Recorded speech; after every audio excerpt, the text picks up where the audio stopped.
मांसपरायण 21वां विश्राम में भरत जी महाराज का वर्णन है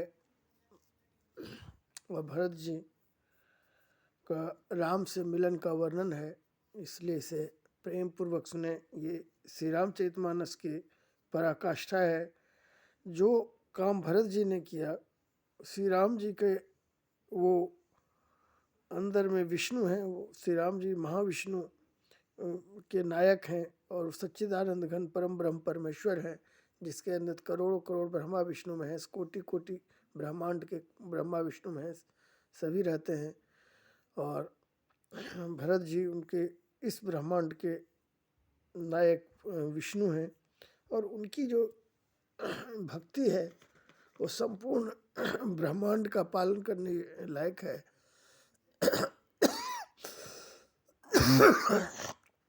और रामचरितमानस में श्री विष्णु जी की भक्ति जो भरत रूप में श्री राम की गई है, यही इस संपूर्ण रामचरितमानस की पराकाष्ठा है। और इसी का अनुकरण आर्य धर्म, सनातन धर्म, हिंदू धर्म और भारत को सुपर पावर बनने के लिए करना चाहिए। यदि भारत ने यह अनुसरण किया तो भारत की इकोनॉमी 36-37% हो जाएगी, क्योंकि भारत ने ही 10 गुना 14 साल में संपूर्ण जीडीपी अयोध्या की बना दी थी। ये इसमें वर्णन है। और श्री राम के राज्याभिषेक के लिए, अपना राज्य त्याग के लिए जो उन्होंने काम किया, यदि यहाँ के नेता लोग समझ जाए, और जो वशिष्ठ जी ने जब दशरथ जी मर गए थे और राम जंगल में थे और भरत जी ननिहाल में थे, उस समय जो जिस तरह से गद्दी को संभाला, उस तरह से यदि राष्ट्रपति कोई संत वशिष्ठ के तरह का हो और गुरु हो, जो प्रधानमंत्री जो बनने लायक है उसे भी शिक्षा दे और उसे भी उस पर भी अपना शासन जमा सके, तो राम राज्य लाने के लिए वशिष्ठ का रहना जरूरी है, राम का रहना जरूरी है। और राम के अयोध्यावासी जैसे भरत जैसे आदमी, लक्ष्मण जैसे आदमी और अयोध्यावासियों के जैसा जो संपूर्ण विश्वास राम पर था अयोध्यावासियों का, कि राम यदि गए तो संपूर्ण अयोध्यावासी पीछे पीछे चित्रकूट तक चले गए, तमसा के तीर पर रात में सोए राम जी उसे छोड़ के निकल गए। तो ये तीनों का रहना जरूरी है, जो जनता है, जो राजा है और जो राजा के गुरु है। और भरत जी जैसा चरित्र, जो त्याग है, बड़े बड़े अधिकारियों में भरत का त्याग होने से भारत सुपर पावर बन जाएगा।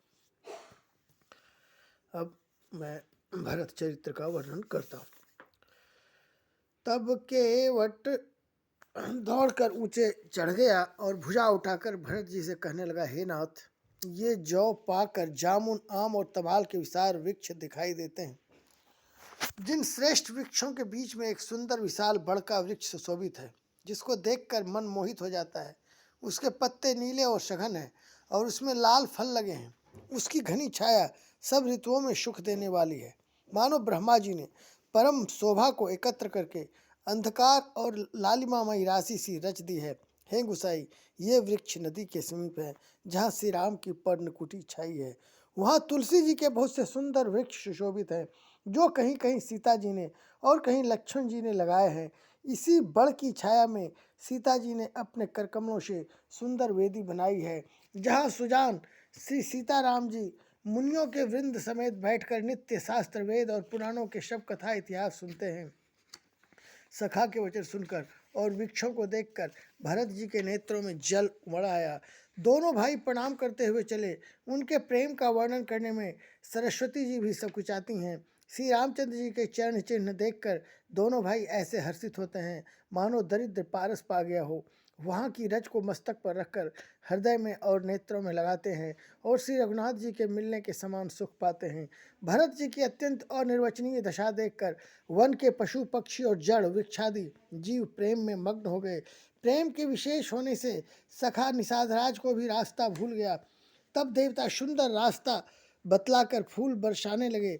भरत के प्रेम की इस स्तुति को देखकर सिद्ध और साधक लोग भी अनुराग से भर गए और उनके स्वाभाविक प्रेम की प्रशंसा करने लगे कि यदि पृथ्वी तल पर भरत का जन्म अथवा प्रेम न होता तो जड़ को चेतन और चेतन को जड़ कौन करता। प्रेम अमृत है, विरह मंदराचल पर्वत है, भरत जी गहरे समुद्र है। कृपा के समुद्र श्री रामचंद्र जी ने देवता और साधुओं के हित के लिए स्वयं इस भरत रूपी गहरे समुद्र को अपने विरह रूपी मंत्राचल से मथकर यह प्रेम रूपी अमृत प्रकट किया है।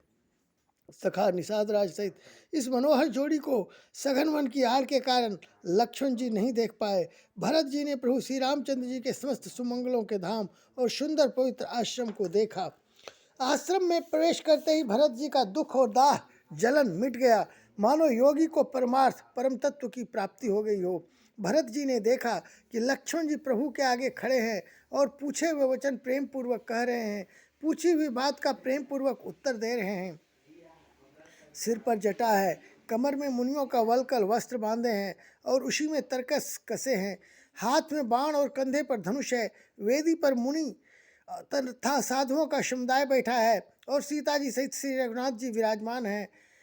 श्री राम जी के बलकल वस्त्र हैं, जटा धारण किए हैं, श्याम शरीर है। सीताराम जी ऐसे लगते हैं मानो रति और कामदेव ने मुनि का वेश धारण किया हो। श्री राम जी अपने कर कमलों से धनुष्बाण फेर रहे हैं और हंसकर देखते ही जी की जलन हर लेते हैं, अर्थात जिसकी ओर भी एक बार हंसकर देख लेते हैं उसी को परम आनंद और शांति मिल जाती है। सुंदर मुनि मंडली के बीच में सीता जी और रघुकुल चंद्र श्री रामचंद्र जी ऐसे सुशोभित हो रहे हैं मानो ज्ञान की सभा में साक्षात भक्ति और सच्चिदानंद शरीर धारण करके विराजमान हैं। छोटे भाई शत्रुघ्न और सखा निषाद राज समेत भरत जी का मन प्रेम में मग्न हो रहा है। हर्ष शोक सुख दुख आदि सब भूल गए। हे नाथ रक्षा कीजिए, हे गुसाई रक्षा कीजिए, ऐसा कहकर वे पृथ्वी पर दंड की तरह गिर पड़े। प्रेम भरे वचनों से लक्ष्मण जी ने पहचान लिया और मन में जान लिया कि भरत जी प्रणाम कर रहे हैं। वे श्री राम जी की ओर मुंह किए खड़े थे। भरत जी पीठ पीछे थे, इससे उन्होंने देखा नहीं। अब इस ओर तो भाई भरत जी का सरस प्रेम और उधर स्वामी श्री रामचंद्र जी की सेवा की प्रबल परवशता। ना तो क्षण भर के लिए भी सेवा से पृथक होकर मिलते ही बनता है और ना प्रेमवश छोड़ते उपेक्षा करते ही। कोई श्रेष्ठ कवि ही लक्ष्मण जी के चित्त की इस गति दुविधा का वर्णन कर सकता है। वे सेवा पर भार रखकर रह गए, सेवा को ही विशेष महत्वपूर्ण समझकर उसी में लगे रहे, मानो चढ़ी हुई पतंग को खिलाड़ी पतंग उड़ाने वाला खींच रहा हो। लक्ष्मण जी ने प्रेम सहित पृथ्वी पर मस्तक नवाकर कहा, हे रघुनाथ जी, भरत जी प्रणाम कर रहे हैं। यह सुनते ही श्री रघुनाथ जी प्रेम में अधीर होकर उठे। कहीं वस्त्र गिरा, कहीं तरकस, कहीं धनुष और कहीं बाण। कृपानिधान श्री रामचंद्र जी ने उनको जबरदस्ती उठाकर हृदय से लगा लिया। भरत जी और श्री राम जी के मिलन की रीति को देखकर सबको अपनी सुध भूल गई। मिलन की प्रीति कैसे बखानी जाए, वह तो कवि कुल के लिए कर्म मन वाणी तीनों से अगम है। दोनों भाई भरत जी और श्री राम जी मन बुद्धि चित्त और अहंकार को भुलाकर परम प्रेम से पूर्ण हो रहे हैं। कहिए उस श्रेष्ठ प्रेम को कौन प्रकट करे? कवि की बुद्धि किसकी छाया का अनुसरण करे? कवि को तो अक्षर और अर्थ का ही सच्चा बल है, नट ताल की गति के अनुसार ही नाचता है। भरत जी और श्री रघुनाथ जी का प्रेम अगम्य है, जहाँ ब्रह्मा विष्णु और महादेव का भी मन नहीं जा सकता। उस प्रेम को मैं कुबुद्धि किस प्रकार कहूँ? भला गांडर की तांत से भी कहीं सुंदर राग बच सकता है? तालाबों और झीलों में एक तरह की घास होती है, उसे गांडर कहते हैं। भरत जी और श्री रामचंद्र जी के मिलने का ढंग देखकर देवता भयभीत हो गए, उनकी धुक धुकी धड़कने लगी। देवगुरु बृहस्पति जी ने समझाया, तब कहीं वे मूर्ख चेते और फूल बरसाकर प्रशंसा करने लगे। फिर श्री राम जी प्रेम के साथ शत्रुघ्न से मिलकर तब केवट निषाद राज से बोले। प्रणाम करते हुए लक्ष्मण जी से भरत जी बड़े ही प्रेम से मिले। तब लक्ष्मण जी ललक कर बड़ी उमंग के साथ छोटे भाई शत्रुघ्न से मिले। फिर उन्होंने निषाद राज को हृदय से लगा लिया। फिर भरत शत्रुघ्न दोनों भाइयों ने उपस्थित मुनियों को प्रणाम किया और इच्छित आशीर्वाद पाकर वे आनंदित हुए। छोटे भाई शत्रुघ्न सहित भरत जी प्रेम में उमंग कर सीता जी के चरण कमलों की रज सिर पर धारण कर बार बार प्रणाम करने लगे। सीता जी ने उन्हें उठाकर उनके सिर को अपने करकमल से स्पर्श कर सिर पर हाथ फेरकर उन दोनों को बैठाया। सीता जी ने मन ही मन आशीर्वाद दिया, क्योंकि वे स्नेह में मग्न हैं। उन्हें देह की शुद्ध बुद्ध नहीं है। सीता जी को सब प्रकार से अपने अनुकूल देखकर भरत जी सोच रहित हो गए और उनके हृदय का कल्पित भय जाता रहा। उस समय ना तो कोई कुछ कहता है, ना कोई कुछ पूछता है। मन प्रेम से परिपूर्ण है, वह अपनी गति से खाली है, अर्थात संकल्प विकल्प और चांचल्य से शून्य है। उस अवसर पर केवट निषाद राज धीरज धर और हाथ जोड़कर प्रणाम करके विनती करने लगा, हे नाथ, मुनिनाथ वशिष्ठ जी के साथ सब माताएं, नगरवासी, सेवक, सेनापति, मंत्री सब आपके वियोग से व्याकुल होकर आए हैं। गुरु का आगमन सुनकर शील के समुद्र श्री रामचंद्र जी ने सीता जी के पास शत्रुघ्न जी को रख दिया और वे परम धीर, धर्म धुरंधर, दीन दयालु श्री रामचंद्र जी उसी समय वेग के साथ चल पड़े। गुरु जी के दर्शन करके लक्ष्मण जी सहित प्रभु श्री रामचंद्र जी प्रेम में भर गए और दंडवत प्रणाम करने लगे।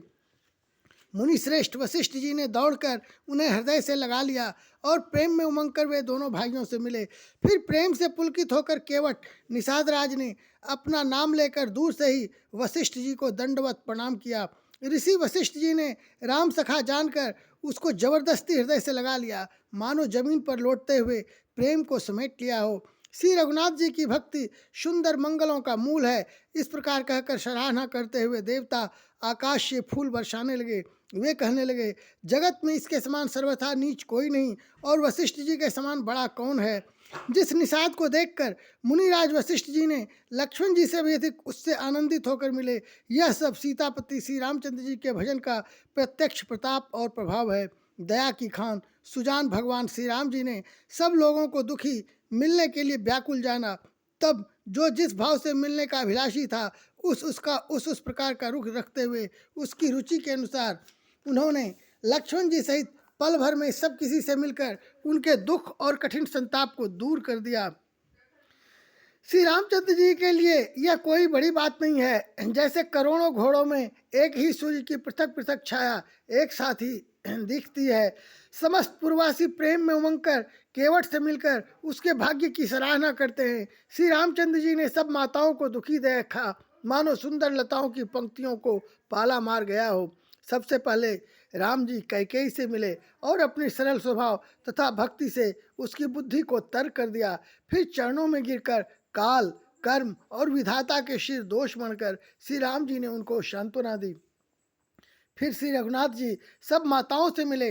उन्होंने सबको समझा बुझाकर संतोष कराया कि हे माता, जगत ईश्वर के अधीन है, किसी को भी दोष नहीं देना चाहिए। फिर दोनों भाइयों ने ब्राह्मणों की स्त्रियों सहित जो भरत जी के साथ आई थीं, गुरु जी की पत्नी अरुंधति जी के चरणों की वंदना की और उन सब का गंगा जी तथा गौरी जी के समान सम्मान किया। वे सब आनंदित होकर कोमल वाणी से आशीर्वाद देने लगी। अब दोनों भाई पैर पकड़कर सुमित्रा जी की गोद में जा चिपटे, मानो किसी अत्यंत दरिद्र को संपत्ति से भेंट हो गई हो। फिर दोनों भाई माता कौशल्या जी के चरणों में गिर पड़े। प्रेम के मारे उनके सारे अंग शिथिल हैं। बड़े ही स्नेह से माता ने उन्हें हृदय से लगा लिया और नेत्रों से बहे हुए प्रेमाश्रुओं के जल से उन्हें नहला दिया। उस समय के हर्ष और विषाद की कवि कैसे कहे, जैसे गूंगा स्वाद को कैसे बतावे। श्री रघुनाथ जी ने छोटे भाई लक्ष्मण जी सहित माता कौशल्या से मिलकर गुरु से कहा कि आश्रम पर पधारिए। तदंतर मुनीश्वर वशिष्ठ जी की आज्ञा पाकर अयोध्यावासी सब लोग जल और थल का शुभिता देख देख कर उतर गए। ब्राह्मण, मंत्री, माताएं और गुरु आदि गिने चुने लोगों के साथ लिए हुए भरत जी, लक्ष्मण जी और श्री रघुनाथ जी पवित्र आश्रम को चले। सीता जी आकर मुनिश्रेष्ठ वशिष्ठ जी के चरणों लगी और उन्होंने मन मांगी उचित आशीष पाई। फिर मुनियों की स्त्रियों सहित गुरु पत्नी अरुंधति जी से मिली। उनका जितना प्रेम था वह कहा नहीं जाता। सीता जी ने सभी के चरणों की अलग अलग वंदना करके अपने हृदय को प्रिय अनुकूल लगने वाले आशीर्वाद पाए। जब सुकुमारी सीता जी ने सब सासुओं को देखा तब उन्होंने सहम कर अपनी आंखें बंद कर लीं। सासुओं की बुरी दशा देखकर उन्हें ऐसा प्रतीत हुआ मानो राजहंसिनियाँ बधिक के वश में पड़ गई हों। मन में सोचने लगी कि कुचाली विधाता ने क्या कर डाला। उन्होंने भी सीता जी को देखकर बड़ा दुख पाया। सोचा, जो कुछ दैव सहावे वह सब सहना ही पड़ता है। तब जानकी जी हृदय में धीरज धरकर नील कमल के समान नेत्रों में जल भरकर सब सासुओं से जाकर मिली। उस समय पृथ्वी पर करुण रस छा गई। सीता जी सबके पैरों लग लग कर अत्यंत प्रेम से मिल रही हैं और सब सासुएं स्नेह व हृदय से आशीर्वाद दे रही हैं कि तुम सुहाग से भरी रहो, अर्थात सदा सौभाग्यवती रहो। सीता जी और सब रानियां स्नेह के मारे व्याकुल हैं। तब ज्ञानी गुरु ने सबको बैठ जाने के लिए कहा। फिर मुनिनाथ वशिष्ठ जी ने जगत की गति को माइक कहकर, अर्थात जगत माया का है, इसमें कुछ भी नित्य नहीं है, ऐसा कहकर कुछ परमार्थ की कथाएं बातें कहीं। तदंतर वशिष्ठ जी ने राजा दशरथ जी के स्वर्ग गमन की बात सुनाई, जिसे सुनकर रघुनाथ जी ने दूसरा दुख पाया और अपने प्रति उनके स्नेह को उनके मरने का कारण विचार कर धीर धुरंधर श्री रामचंद्र जी अत्यंत व्याकुल हो गए। वज्र के समान कठोर कड़वी वाणी सुनकर लक्ष्मण जी, सीता जी और सब रानियां विलाप करने लगीं। सारा समाज शोक से अत्यंत व्याकुल हो गया, मानो राजा आज ही मरे हों। मुनि श्रेष्ठ वशिष्ठ जी ने श्री राम जी को समझाया। तब उन्होंने समाज सहित श्रेष्ठ नदी मंदाकिनी जी में स्नान किया। उस दिन प्रभु श्री रामचंद्र जी ने निर्जल व्रत किया। मुनि वशिष्ठ जी के कहने पर भी किसी ने जल ग्रहण नहीं किया। दूसरे दिन सवेरा होने पर मुनि वशिष्ठ जी ने श्री रघुनाथ जी को जो आज्ञा दी वह सब कार्य प्रभु श्री रामचंद्र जी ने श्रद्धा भक्ति सहित आदर के साथ किया। वेदों में जैसा कहा गया है उसी के अनुसार पिता की क्रिया करके पाप रूपी अंधकार के नष्ट करने वाले सूर्य रूप श्री रामचंद्र जी शुद्ध हुए, जिनका नाम पाप रूपी रुई के तुरंत जला डालने के लिए अग्नि है और जिनका स्मरण मात्र समस्त शुभ मंगलों का मूल है। वे नित्य शुद्ध बुद्ध भगवान श्री राम जी शुद्ध हुए। साधुओं की ऐसी सम्मति है कि उनका शुद्ध होना वैसे ही है जैसा तीर्थों के आवाहन से गंगा जी शुद्ध होती है। गंगा जी तो स्वभाव से ही शुद्ध है, उनमें जिन तीर्थों का आवाहन किया जाता है उल्टे वे ही गंगा जी के संपर्क में आने से शुद्ध हो जाते हैं। इसी प्रकार सच्चिदानंद रूप श्री राम तो नित्य शुद्ध हैं, उनके संसर्ग से कर्म ही शुद्ध हो गए। जब शुद्ध हुए 2 दिन बीत गए तब श्री रामचंद्र जी प्रीति के साथ गुरु जी से बोले, हे नाथ, सब लोग यहाँ अत्यंत दुखी हो रहे हैं, कंदमूल फल और जल का ही आहार करते हैं। भाई शत्रुघ्न सहित भरत को, मंत्रियों को और सब माताओं को देखकर मुझे एक एक पल युग के समान बीत रहा है। अतः सबके साथ आप अयोध्यापुरी को पधारिए, लौट जाइए। आप यहाँ हैं और राजा अमरावती स्वर्ग में हैं, अयोध्या सूनी है। मैंने बहुत कह डाला, यह सब बड़ी ढिठाई की है। हे गोसाई, जैसा उचित हो वैसा ही कीजिए।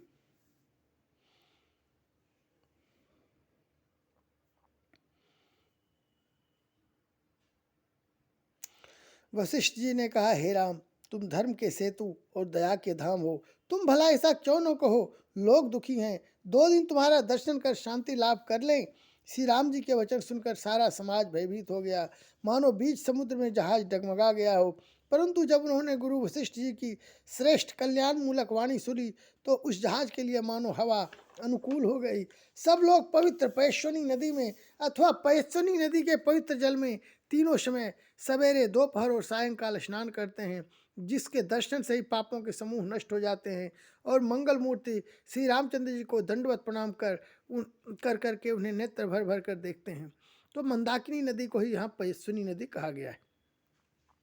सभी श्री रामचंद्र जी के पर्वत कामदगिरी, जो कि चित्रकूट में कामदगिरी है, उनकी और वन को देखने जाते हैं जहाँ सभी सुख हैं और सभी दुखों का अभाव है। वहाँ सती अनुसुईया जी भी है, अत्रि महाराज भी है, अत्रि जी का आश्रम है, सती अनुसुईया है, मंदाकिनी नदी है, भरतकूप है और श्री राम जी का आश्रम है, श्री सीता जी का भी आश्रम है, श्री लक्ष्मण जी भी वहाँ पे हैं। झरने अमृत के समान जल झरते हैं और 3 प्रकार की शीतल मंद सुगंध हवा तीनों प्रकार के आध्यात्मिक, आधि भौतिक, आधि दैविक तापों को हर लेती है। असंख्य जाति के वृक्ष, लताएं और तृण हैं तथा बहुत तरह के फल, फूल और पत्ते हैं। सुंदर शिलाएं हैं, वृक्षों की छाया सुख देने वाली है। वन की शोभा किससे वर्णन की जा सकती है।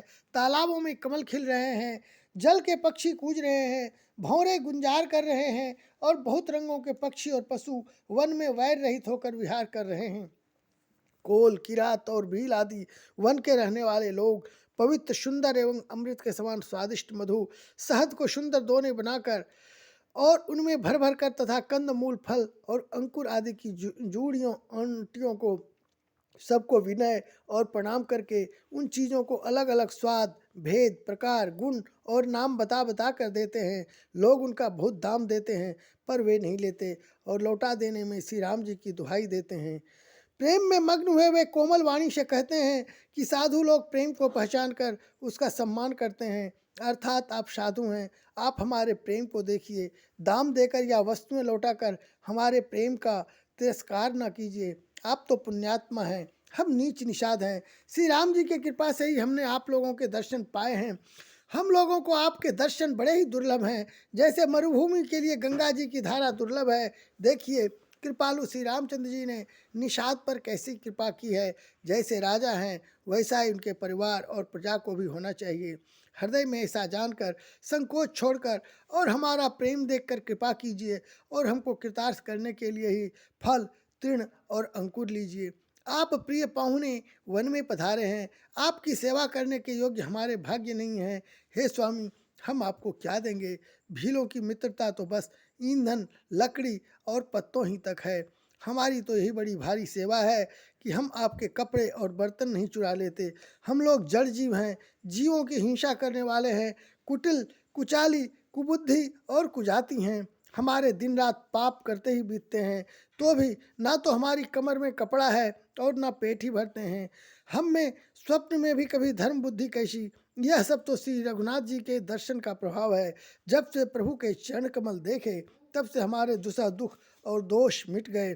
वनवासियों के वचन सुनकर अयोध्या के लोग प्रेम में भर गए और उनके भाग्य की सराहना करने लगे। सब उनके भाग्य की सराहना करने लगे और प्रेम के वचन सुनाने लगे।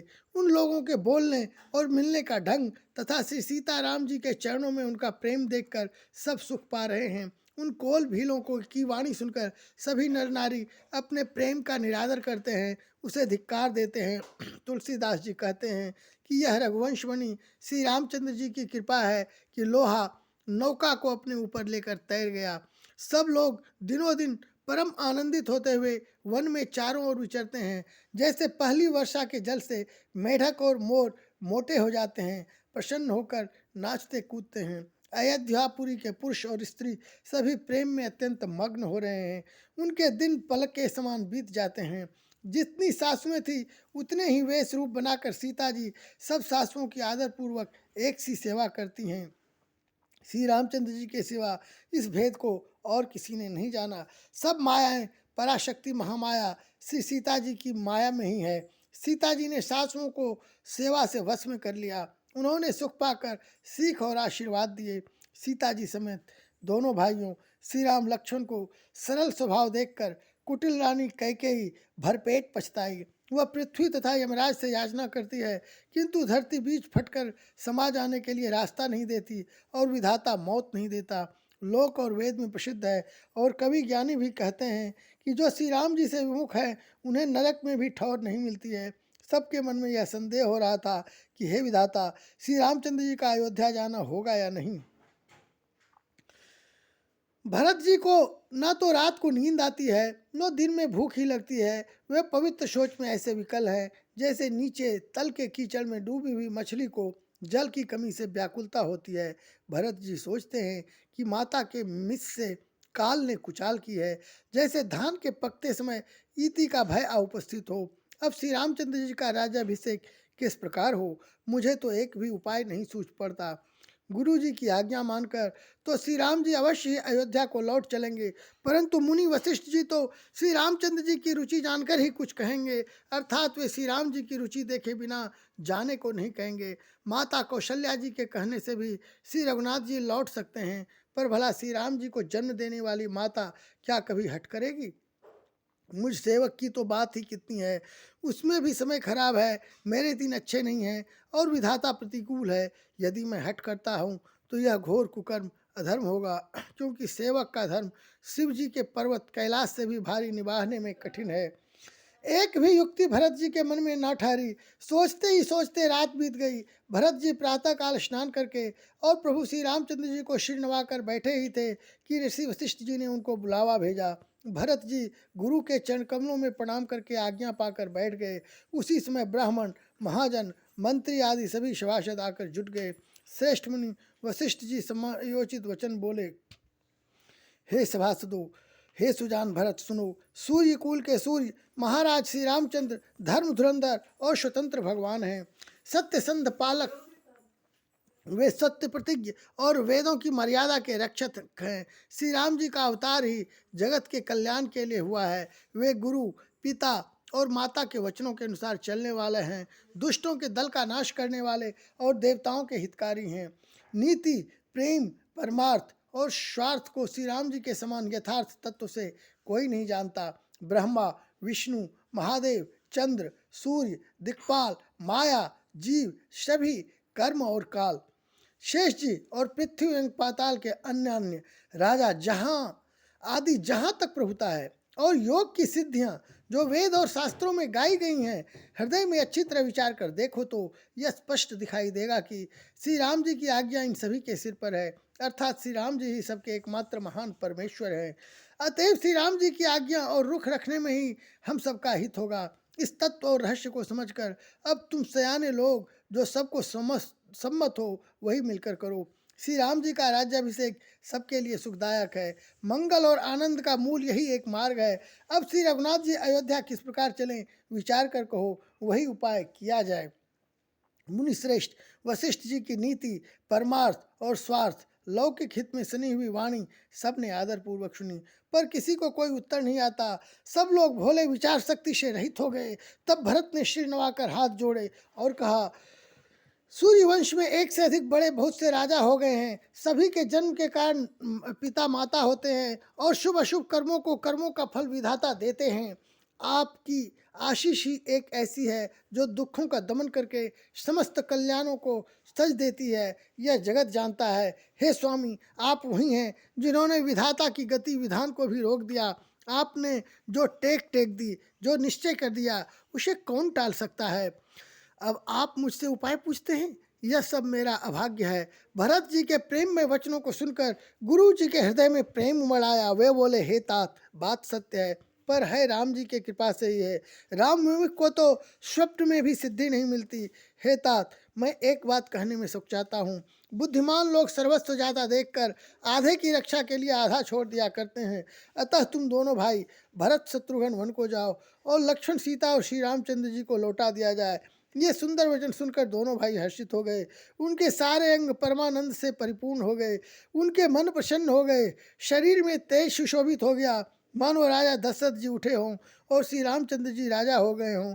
अन्य लोगों को तो इसमें लाभ अधिक और हानि कम प्रतीत हुई, परंतु रानियों को दुख सुख समान ही थे। राम लक्ष्मण वन में रहे या भरत शत्रुघ्न, दोनों पुत्रों का वियोग तो रहेगा ही। यह समझकर वे सब रोने लगी। भरत जी कहने लगे, मुनि ने जो कहा वह करने से जगत भर के जीवों को उनकी इच्छित वस्तु देने का फल होगा।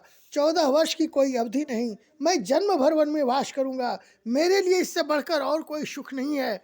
श्री रामचंद्र जी और सीता जी हृदय की जानने वाले हैं और आप सर्वज्ञ तथा सुजान हैं। यदि आप यह सत्य कह रहे हैं तो हे नाथ, अपने वचनों को प्रमाण कीजिए, उनके अनुसार व्यवस्था कीजिए। भरत जी के वचन सुनकर और उनका प्रेम देखकर सारी सभा सहित मुनि वशिष्ठ जी विदेह हो गए। किसी को अपने देह की सुधि न रही। भरत जी की महान महिमा समुद्र है। मुनि की बुद्धि उसके तट पर अबला स्त्री के समान खड़ी है। वह उस समुद्र के पार जाना चाहती है। उसके लिए उसने हृदय में उपाय भी ढूंढे, पर उसे पार करने का साधन नाव या बेड़ा कुछ भी नहीं पाती। भरत जी की बड़ाई और कौन करेगा। तलैया की सीपी में भी कहीं समुद्र समा सकता है।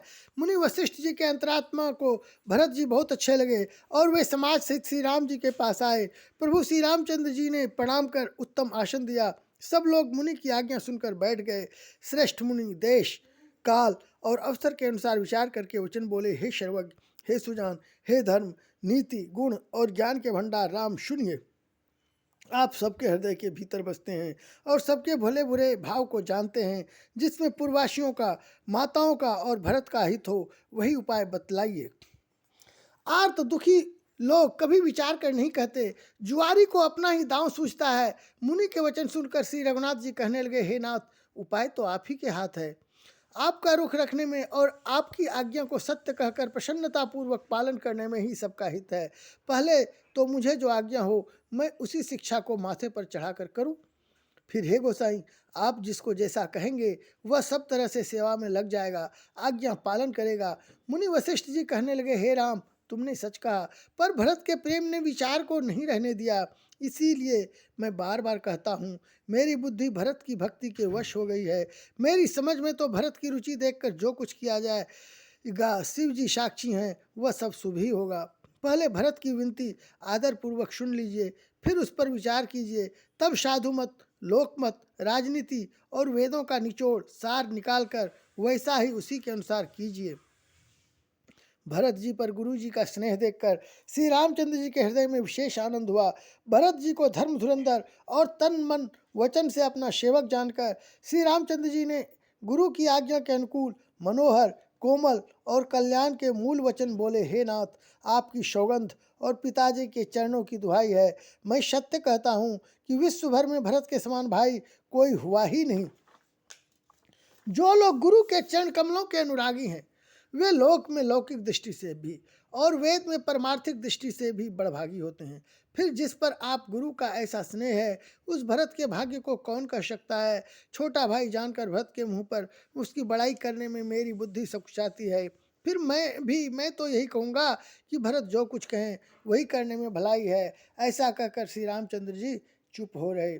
तब मुनि भरत जी से बोले, हे तात, सब संकोच त्याग कर कृपा के समुद्र अपने प्यारे भाई से अपने हृदय की बात कहो। मुनि के वचन सुनकर और श्री रामचंद्र जी का रुख पाकर गुरु तथा स्वामी को भरपेट अपने अनुकूल जानकर सारा बोझ अपने ही ऊपर समझकर भरत जी कुछ कह नहीं सकते। वे विचार करने लगे। शरीर से पुलकित होकर वे सभा में खड़े हो गए। कमल के समान नेत्रों में प्रेमास्त्रों की बाढ़ आ गई। वे बोले, मेरा कहना तो मुनिनाथ ने ही निभाह दिया। जो कुछ मैं कह सकता था वह उन्होंने ही कह दिया। इससे अधिक मैं क्या कहूँ। अपने स्वामी का स्वभाव मैं जानता हूँ। वे अपराधी पर भी कभी क्रोध नहीं करते। मुझ पर तो उनकी विशेष कृपा और स्नेह है। मैंने खेल में भी कभी उनकी रिस और प्रसन्नता नहीं देखी। बचपन से ही मैंने उनका साथ नहीं छोड़ा और उन्होंने भी मेरे मन को कभी नहीं तोड़ा। मेरे मन के प्रतिकूल कोई काम नहीं किया। मैंने प्रभु की कृपा की रीति को हृदय में भली भांति देखा, अनुभव किया है। मेरे हारने पर भी खेल में प्रभु मुझे जिता देते रहे हैं। मैंने भी प्रेम और संकोचवश कभी सामने मुंह नहीं खोला। प्रेम के प्यासे मेरे नेत्र आज तक प्रभु के दर्शन से तृप्त नहीं हुए, परंतु विधाता मेरा दुलार न सह सका। अपनी उसने नीच माता के बहाने मेरे और स्वामी के बीच अंतर डाल दिया। यह भी कहना आज मुझे शोभा नहीं देता, क्योंकि अपनी समझ से कौन साधु और पवित्र हुआ है। जिसको दूसरे साधु और पवित्र माने वही साधु है। माता नीच है और मैं सदाचारी और साधु हूँ, ऐसा हृदय में लाना ही करोड़ दुराचारों के समान है। क्या कोदों की बाली उत्तम धान फल सकती है? क्या काली घोंघी मोती उत्पन्न कर सकती है? स्वप्न में भी किसी को दोष का लेस भी नहीं है। मेरा अभाग्य ही अथाह समुद्र है। मैंने अपने पापों का परिणाम समझे बिना ही माता को कटु वचन कहकर व्यर्थ ही जलाया। मैं अपने हृदय में सब और खोजकर हार गया। मेरी भलाई का कोई साधन नहीं सूझता।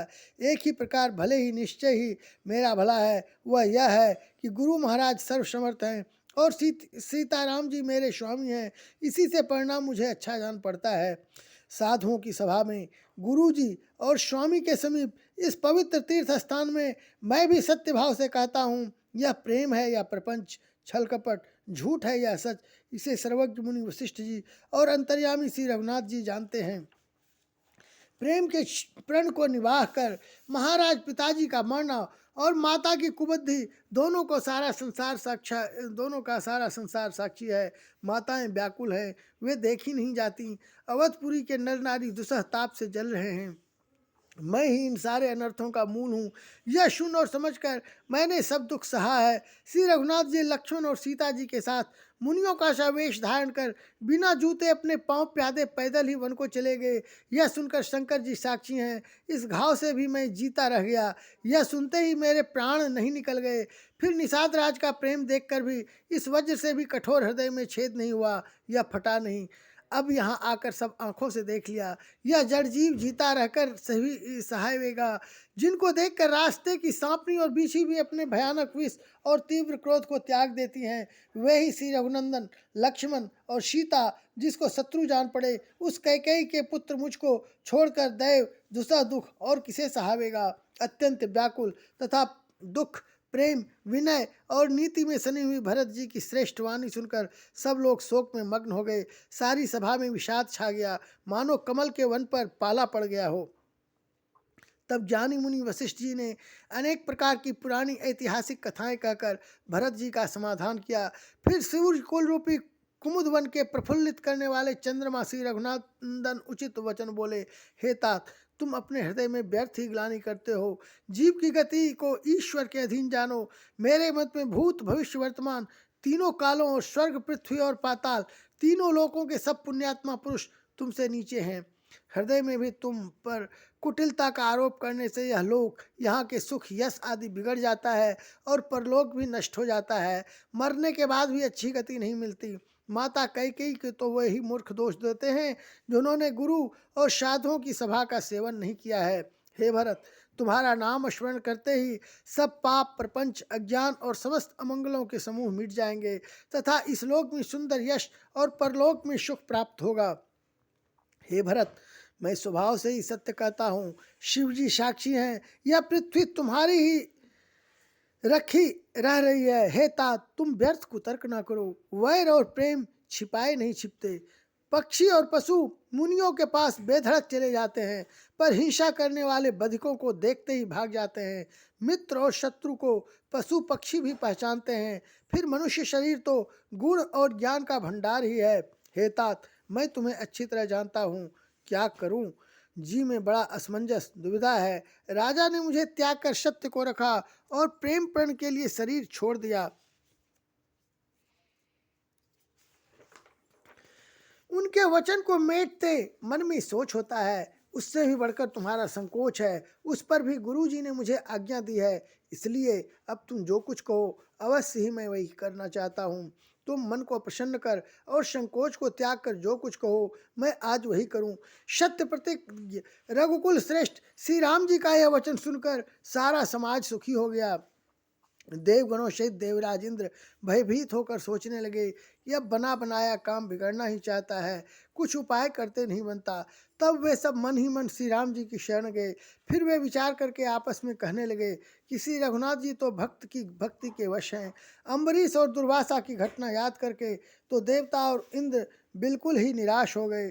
पहले देवताओं ने बहुत समय तक दुख सहे, तब भक्त प्रहलाद ने ही नृसिंह भगवान को प्रकट किया था। सब देवता परस्पर कानों से लग लग कर और सिर धुनकर कहते हैं कि अब इस बार देवताओं का काम भरत जी के हाथ है। हे देवताओं, और कोई उपाय नहीं दिखाई देता। श्री राम जी अपने श्रेष्ठ सेवकों की सेवा को मानते हैं, अर्थात उनके भक्त की कोई सेवा करता है तो उस पर बहुत प्रसन्न होते हैं। अतएव अपने गुण और शील से श्री राम जी को वश में करने वाले भरत जी का ही सब लोग अपने अपने हृदय में प्रेम सहित स्मरण करो।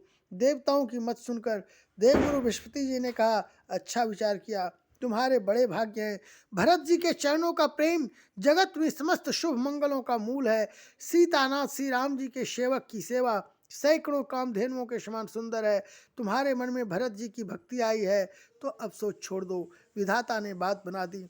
हे देवराज, भरत जी का प्रभाव तो देखो। श्री रघुनाथ जी सहज भाव स्वभाव से ही उनके पूर्ण रूप से वश में हैं। हे देवताओं, भरत जी को श्री रामचंद्र जी की परछाई की भांति उनका अनुसरण करने वाला जानकर मन स्थिर करो, डर की बात नहीं है। देवगुरु बृहस्पति जी और देवताओं की सम्मति, आपस का विचार और उनका सोच सुनकर अंतर्यामी प्रभु श्री राम जी को संकोच हुआ। भरत जी ने अपने मन में सब बोझा अपने ही सिर जाना और वे हृदय में करोड़ों अनेकों प्रकार के अनुमान विचार करने लगे। सब तरह से विचार करके अंत में उन्होंने मन में ही यही निश्चय किया कि श्री राम जी की आज्ञा में ही अपना कल्याण है। उन्होंने अपना प्रण छोड़कर मेरा प्रण रखा। यह कुछ कम कृपा और स्नेह नहीं किया, अर्थात अत्यंत ही अनुग्रह और स्नेह किया। श्री जानकीनाथ जी ने सब प्रकार से मुझ पर अत्यंत अपार अनुग्रह किया। तदंतर भरत जी दोनों कर कमलों को जोड़कर प्रणाम करके बोले, हे स्वामी, हे कृपा के समुद्र, हे अंतर्यामी, अब मैं अधिक क्या कहूँ और क्या कहूँ। गुरु महाराज को प्रसन्न और स्वामी को अनुकूल जानकर मेरे मलिन मन की कल्पित पीड़ा मिट गई। मैं मिथ्या डर से ही डर गया था, मेरे सोच की जड़ ही ना थी। दिशा भूल जाने पर हे देव, सूर्य का दोष नहीं है, मेरा दुर्भाग्य, माता की कुटिलता, विधाता की टेढ़ी चाल और काल की कठिनता, इन सब ने मिलकर पैर रोप कर प्रण करके मुझे नष्ट कर दिया था। परंतु शरणागत के रक्षक आपने अपना शरणागत की रक्षा का प्रण निभाया, मुझे बचा लिया। यह आपकी कोई नई रीति नहीं है, यह लोक और वेदों में प्रकट है, छिपी नहीं है। सारा जगत बुरा करने वाला हो, किंतु हे स्वामी, केवल एक आप ही भले अनुकूल हों, तो फिर कहिए किसकी भलाई से भला हो सकता है। हे देव, आपका स्वभाव कल्प वृक्ष के समान है, वह न कभी किसी के सम्मुख अनुकूल है न विमुख प्रतिकूल। उस वृक्ष कल्प वृक्ष को पहचान कर जो उसके पास जाए तो उसकी छाया ही सारी चिंताओं का नाश करने वाली है।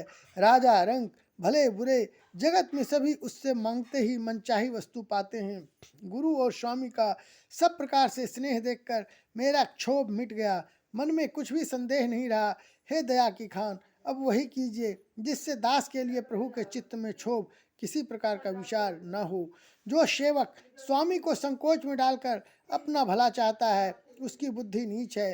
सेवक इसका हित तो इसी में है कि वह समस्त सुखों और लोभों को छोड़कर स्वामी की सेवा ही करे।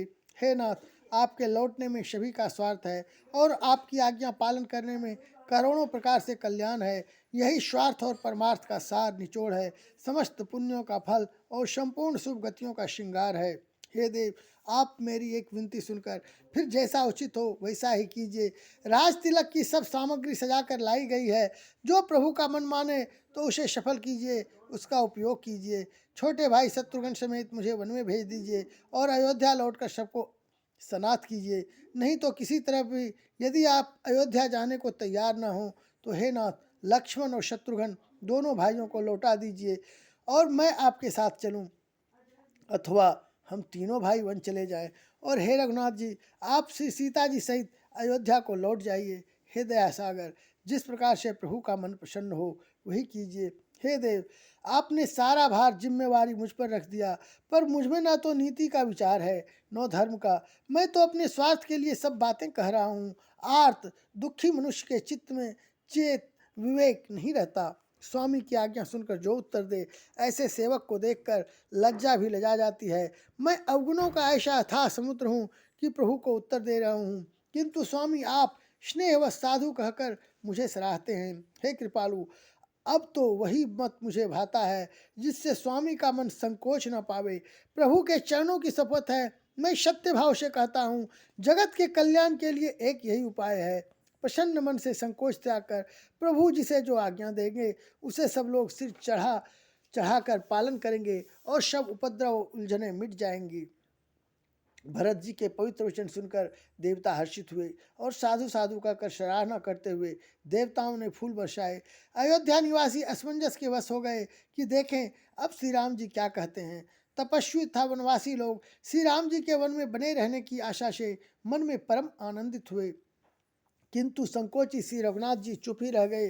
प्रभु की यह स्थिति मौन देख सारी सभा सोच में पड़ गई। उसी समय जनक जी के दूत आए। यह सुनकर मुनि वशिष्ठ जी ने उन्हें तुरंत बुलवा लिया। उन्होंने आकर प्रणाम करके श्री रामचंद्र जी को देखा। उनका मुनियों का सा वेश देखकर वे बहुत ही दुखी हुए। मुनि श्रेष्ठ वशिष्ठ जी ने दूतों से बात पूछी कि राजा जनक का कुशल समाचार कहो। यह मुनि का कुशल प्रश्न सुनकर सकचाकर पृथ्वी पर मस्तक नवाकर वे श्रेष्ठ दूत हाथ जोड़कर बोले, हे स्वामी, आपका आदर के साथ पूछना यही है गोसाई कुशल का कारण हो गया। नहीं तो हे नाथ, कुशल छेन तो सब कौशलनाथ दशरथ जी के साथ ही चली गई। उनके चले जाने से यूँ तो सारा जगत ही अनाथ स्वामी के बिना असहाय हो गया, किंतु मिथिला और अवध तो विशेष रूप से अनाथ हो गए। अयोध्यानाथ की गति, दशरथ जी का मरण सुनकर जनकपुरवासी सभी लोग शोकवश बावले हो गए, सुध बुध भूल गए। उस समय जिन्होंने विदेह को शोकमग्न देखा, उनमें से किसी को ऐसा न लगा कि उनका विदेह देहाभिमान रहित नाम सत्य है, क्योंकि देहाभिमान से शून्य पुरुष को शोक कैसा। रानी की कुचाल सुनकर राजा जनक जी को कुछ सूझना पड़ा, जैसे मणि के बिना सांप को नहीं सूझता। फिर भरत जी को राज्य और श्री रामचंद्र जी को वनवास सुनकर मिथिलेश्वर जनक जी के हृदय में बड़ा दुख हुआ। राजा ने विद्वानों और मंत्रियों के समाज से पूछा कि विचार कर कहिए, आज इस समय क्या करना उचित है। अयोध्या की दशा समझकर और दोनों प्रकार से असमंजस जानकर चलिए या रहिए किसी ने कुछ नहीं कहा। जब किसी ने कोई सम्मति नहीं दी, तब राजा ने धीरज धर हृदय में विचार कर 4 चतुर गुप्तचर जासूस अयोध्या को भेजे और उनसे कह दिया कि तुम लोग श्री राम जी के प्रति भरत जी के सद्भाव, अच्छे भाव, प्रेम या दुर्भाव, बुरा भाव, विरोध का यथार्थ पता लगाकर जल्दी लौटाना, किसी को तुम्हारा पता न लगने पावे। गुप्तचर अवध को गए और भरत जी का ढंग जानकर और उनकी करनी देखकर जैसे ही भरत जी चित्रकूट को चले, वे तिरहुत मिथिला को चल दिए। गुप्त दूतों ने आकर राजा जनक जी की सभा में भरत जी की करनी का अपनी बुद्धि के अनुसार वर्णन किया। उसे सुनकर गुरु कुटुंबी, मंत्री और राजा सभी सोच और स्नेह से अत्यंत व्याकुल हो गए। फिर जनक जी ने धीरज धरकर और भरत जी की बड़ाई करके अच्छे योद्धाओं और शाहनियों को बुलाया।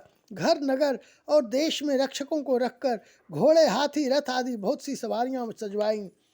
वे दुघड़िया मुहूर्त साध कर उसी समय चल पड़े। राजा ने रास्ते में कहीं विश्राम भी नहीं किया। आज ही सवेरे प्रयागराज में स्नान करके चले हैं। जब सब लोग यमुना जी उतरने लगे तब हे नाथ हमें खबर लेने को भेजा। उन्होंने दूतों ने ऐसा कहकर पृथ्वी पर सिर नवाया। मुनि श्रेष्ठ वशिष्ठ जी ने कोई 6-7 भीलों को साथ देकर दूतों को तुरंत विदा कर दिया। जनक जी का आगमन सुनकर अयोध्या का सारा समाज हर्षित हो गया। श्री राम जी को बड़ा संकोच हुआ और देवराज इंद्र तो विशेष रूप से सोच के वश में हो गए। कुटिल कैकेयी मन ही मन ग्लानि पश्चाताप से गली जाती हैं। किससे कहे और किसको दोष दे। और सब नर नारी मन में ऐसा विचार कर प्रसन्न हो रहे हैं कि अच्छा हुआ जनक जी के आने से कुछ दिन और रहना हो गया। इस तरह वह दिन भी बीत गया। दूसरे दिन प्रातःकाल सब कोई स्नान करने लगे। स्नान करके सब नारायण नारी गणेश जी, गौरी जी और महादेव जी और सूर्य भगवान की पूजा करते हैं। फिर लक्ष्मीपति भगवान विष्णु के चरणों की वंदना करके दोनों हाथ जोड़कर आंचल पसार कर विनती करते हैं कि श्री राम जी राजा हों, जानकी जी रानी हों तथा राजधानी अयोध्या आनंद की सीमा होकर फिर समाज सहित सुखपूर्वक बसे और श्री राम जी भरत जी को युवराज बनावें। हे देव, इस सुख रूपी अमृत से सींच कर सब किसी को जगत में जीने का लाभ दीजिए। गुरु, समाज और भाइयों समेत श्री राम जी का राज्य अवधपुरी में हो और श्री राम जी के राजा रहते ही हम लोग अयोध्या में मरें। सब कोई यही मांगते हैं।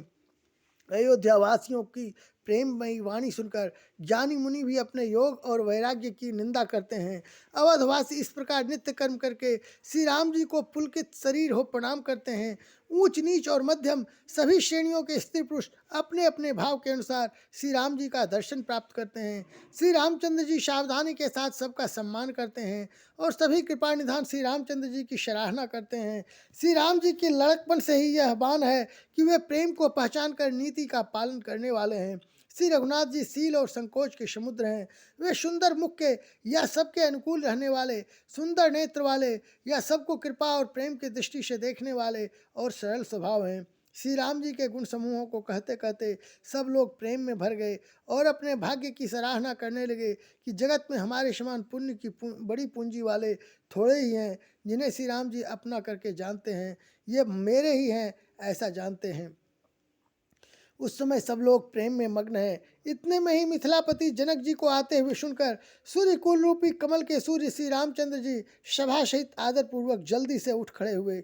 भाई, मंत्री, गुरु और पूर्ववासियों को साथ लेकर श्री रघुनाथ जी आगे जनक जी की अगवानी में चले। जनक जी ने ज्यों ही पर्वत श्रेष्ठ कामदनाथ को देखा त्यों ही प्रणाम करके उन्होंने रथ छोड़ दिया, पैदल चलना शुरू कर दिया। श्री राम जी के दर्शन की लालसा और उत्साह के कारण किसी को रास्ते की थकावट और क्लेश जरा भी नहीं है। मन तो वहाँ है जहाँ श्री राम और जानकी जी हैं। बिना मन के शरीर के सुख दुख की सुध किसको हो। जनक जी इस प्रकार चले आ रहे हैं। समाज सहित उसकी बुद्धि प्रेम में मतवाली हो रही है। निकट आए देखकर सब प्रेम में भर गए और आदर पूर्वक आपस में मिलने लगे। जनक जी, वशिष्ठ आदि अयोध्यावासी मुनियों के चरणों की वंदना करने लगे और श्री रामचंद्र जी ने शतानंद आदि जनकपुरवासी ऋषियों को प्रणाम किया। फिर भाइयों समेत श्री राम जी राजा जनक जी से मिलकर उन्हें समाज सहित अपने आश्रम को लिवा चले। श्री राम जी का आश्रम शांत रस रूपी पवित्र जल से परिपूर्ण समुद्र है। जनक जी की सेना समाज मानो करुणा करुण रस की नदी है जिसे श्री रघुनाथ जी उस आश्रम रूपी शांत रस के समुद्र में मिलाने के लिए जा रहे हैं। यह करुणा की नदी इतनी बढ़ी हुई है कि ज्ञान वैराग्य रूपी किनारों को डुबाती जाती है। शोक भरे वचन नद और नाले हैं जो इस नदी में मिलते हैं और सोच की लंबी सांसें आहें ही वायु के झकोने से उठने वाली तरंगे हैं जो धैर्य रूपी किनारे के उत्तम वृक्षों को तोड़ रही हैं। भयानक विषाद शोक ही उस नदी की तेज धारा है। भय और भ्रम मोह ही उसके असंख्य भंवर और चक्र हैं। विद्वान मल्लाह हैं, विद्या ही बड़ी नाव है परंतु वे उसे खे नहीं सकते हैं, उस विद्या का उपयोग नहीं कर सकते हैं। किसी को उसकी अटकल ही नहीं आती है। वन में विचरने वाले बेचारे कोल किराती यात्री हैं जो उस नदी को देखकर हृदय में हार कर थक गए हैं। यह करुणा नदी जब आश्रम समुद्र में जाकर मिली तो मानो वह समुद्र अकुला उठा, खौल उठा। दोनों राज समाज शोक से व्याकुल हो गए। किसी को न ज्ञान रहा, न धीरज और न लाज ही रही। राजा दशरथ जी के रूप, गुण और शील की सराहना करते हुए सब रो रहे हैं और शोक समुद्र में डुबकी लगा रहे हैं। शोक समुद्र में डुबकी लगाते हुए सभी स्त्री पुरुष महान व्याकुल होकर सोच चिंता कर रहे हैं। वे सब विधाता को दोष देते हुए क्रोध युक्त होकर कह रहे हैं कि प्रतिकूल विधाता ने यह क्या किया। तुलसीदास जी कहते हैं कि देवता, सिद्ध, तपस्वी, योगी और मुनिगणों में कोई भी समर्थ नहीं है जो उसमें विदेह जनक राज की दशा देखकर प्रेम की नदी को पार कर सके, प्रेम में मग्न हुए बिना रह सके। जहाँ तहाँ श्रेष्ठ मुनियों ने लोगों को अपरिमित उपदेश दिए और वशिष्ठ जी ने विदेह जनक जी से कहा, हे राजन, आप धैर्य धारण कीजिए। जिन राजा जनक का ज्ञान रूपी सूर्य भव आवागमन रूपी रात्रि का नाश कर देता है और जिनकी वचन रूपी किरणें मुनि रूपी कमलों को खिला देती है, आनंदित करती हैं, क्या मोह और ममता उनके निकट भी आ सकते हैं। यह तो श्री सीताराम जी के प्रेम की महिमा है। अर्थात राजा जनक की यह दशा श्री सीताराम जी के अलौकिक प्रेम के कारण हुई, लौकिक मोह ममता के कारण नहीं। जो लौकिक मोह ममता को पार कर चुके हैं उन पर भी श्री सीताराम जी का प्रेम अपना प्रभाव दिखाई बिना नहीं रहता। विषयी, साधक और ज्ञानवान सिद्ध पुरुष जगत में ये तीन प्रकार के जीव वेदों ने बताए हैं। इन तीनों में जिसका चित्त श्री राम जी के स्नेह से सरस सराबोर रहता है, साधुओं की सभा में उसी को बड़ा आदर होता है। श्री राम जी के प्रेम के बिना ज्ञान शोभा नहीं देता। जैसे कर्णधार के बिना जहाज, वशिष्ठ जी ने विदेहराज जनक जी को बहुत प्रकार से समझाया। तदंतर सब लोगों ने श्री राम जी के घाट पर स्नान किया। स्त्री पुरुष सब शोक से पूर्ण थे। वह दिन बिना ही जल के बीत गया। भोजन की बात तो दूर रही, किसी ने जल तक नहीं पिया। पशु पक्षी और हिरणों तक ने कुछ आहार नहीं किया। तब प्रियजनों एवं कुटुंबियों का विचार ही क्या किया जाए। निमिराज जनक जी और रघुराज रामचंद्र जी दोनों ओर के समाज ने दूसरे दिन सवेरे स्नान किया और सब बड़ के वृक्ष के नीचे जा बैठे। सबके मन उदास और शरीर दुबले हैं। जो दशरथ जी की नगरी अयोध्या के रहने वाले और जो मिथिलापति जनक जी के नगर जनकपुर के रहने वाले ब्राह्मण थे, सब सूर्यवंश के गुरु वशिष्ठ जी तथा जनक जी के पुरोहित सतानंद जी, जिन्होंने सांसारिक अभ्युदय का मार्ग तथा परमार्थ का मार्ग छान डाला था, वे सब धर्म, नीति, वैराग्य तथा विवेक युक्त अनेकों उपदेश देने लगे। विश्वामित्र जी ने पुरानी कथाएं, इतिहास कह कहकर सारी सभा को सुंदर वाणी से समझाया। तब श्री रघुनाथ जी ने विश्वामित्र जी से कहा कि हे नाथ, कल सब लोग बिना जल पिए ही रह गए थे, अब कुछ आहार करना चाहिए। विश्वामित्र जी ने कहा कि श्री रघुनाथ जी उचित ही कह रहे हैं। 2.5 दिन आज भी बीत गया। विश्वामित्र का रुख देखकर तिरहुतराज जनक जी ने कहा, यहाँ अन्न खाना उचित नहीं है। राजा का सुंदर कथन सबके मन को अच्छा लगा। सब आज्ञा पाकर नहाने चले। उसी समय अनेकों प्रकार के बहुत से फल, फूल, पत्ते, मूल आदि भंगियों और बोझों में भर भर कर वनवासी कोल किरात लोग ले आए। श्री रामचंद्र जी की कृपा से सब पर्वत मनचाही वस्तु देने वाले हो गए। वे देखने मात्र से ही दुखों को सर्वथा हर लेते थे। वहाँ के तालाबों, नदियों, वन और पृथ्वी के सभी भागों में मानो आनंद और प्रेम उमड़ पड़ रहा है। बेलें और वृक्ष सभी फल और फूलों से युक्त हो गए। पक्षी, पशु और भंवरे अनुकूल बोलने लगे। उस अवसर पर वन में बहुत उत्साह, आनंद था। सब किसी को सुख देने वाली शीतल मंद सुगंध हवा चल रही थी। वन की मनोहरता वर्णन नहीं की जा सकती, मानो पृथ्वी जनक जी की पहुनाई कर रही है।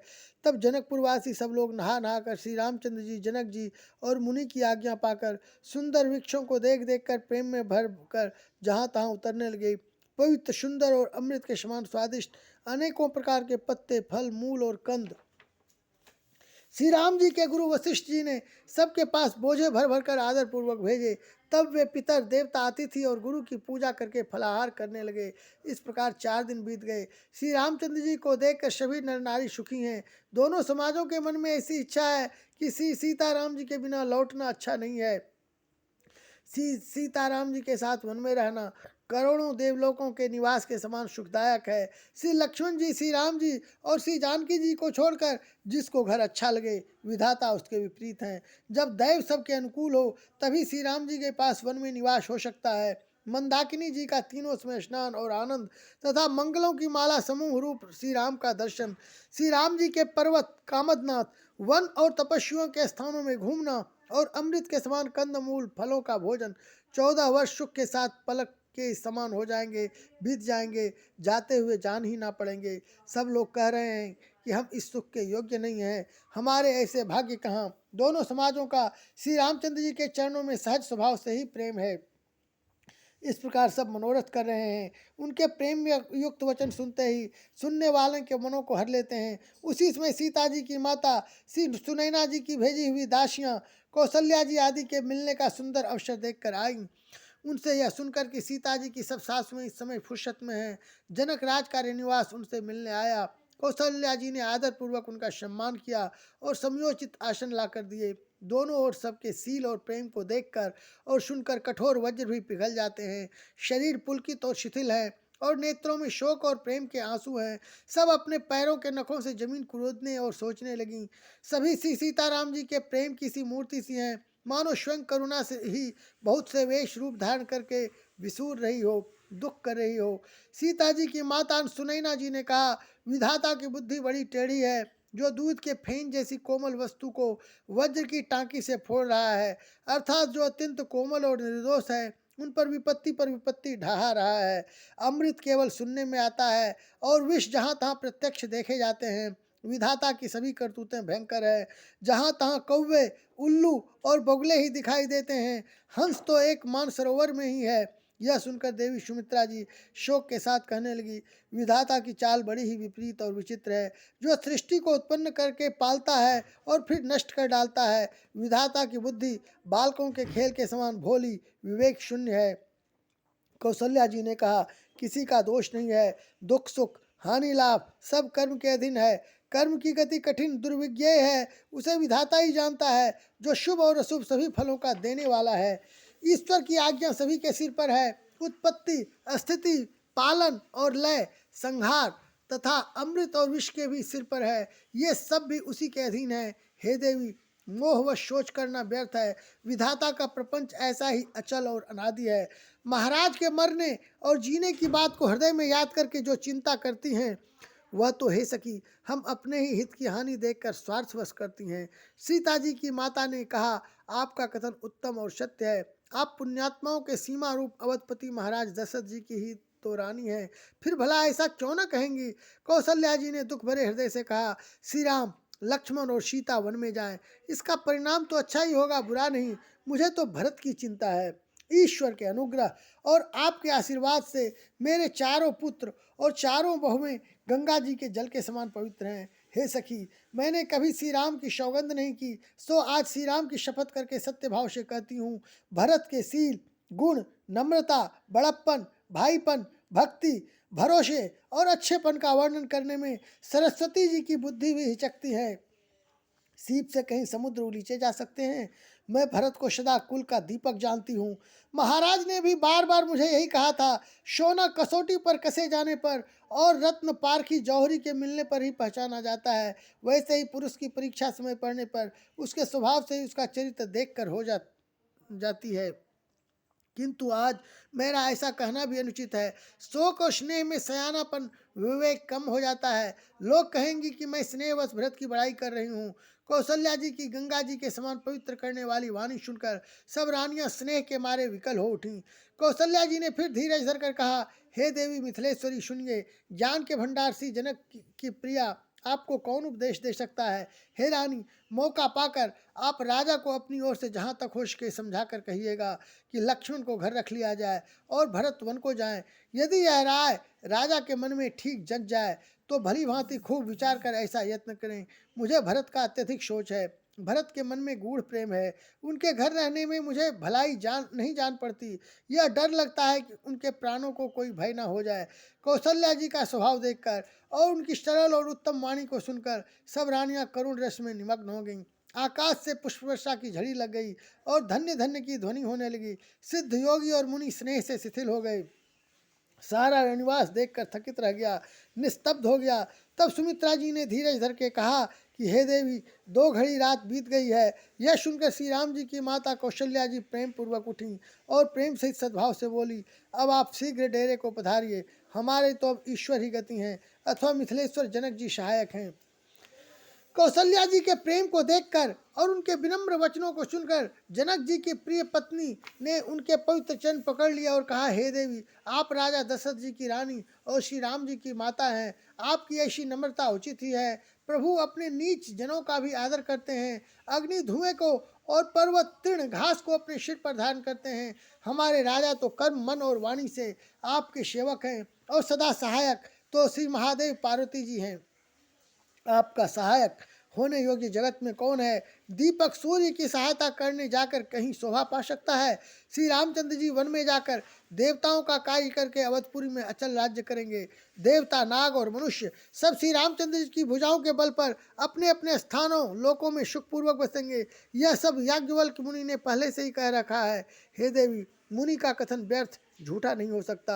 ऐसा कहकर बड़े प्रेम से पैरों पड़कर सीता जी को साथ भेजने के लिए विनती करके और सुंदर आज्ञा पार कर तब सीता जी समेत सीता जी की माता डेरे को चली। जानकी जी अपने प्यारे कुटुंबियों से जो जिस योग्य था उससे उसी प्रकार मिली।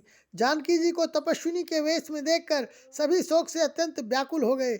जनक जी श्री राम जी के गुरु वशिष्ठ जी की आज्ञा पाकर डेरे को चले और आकर उन्होंने सीता जी को देखा।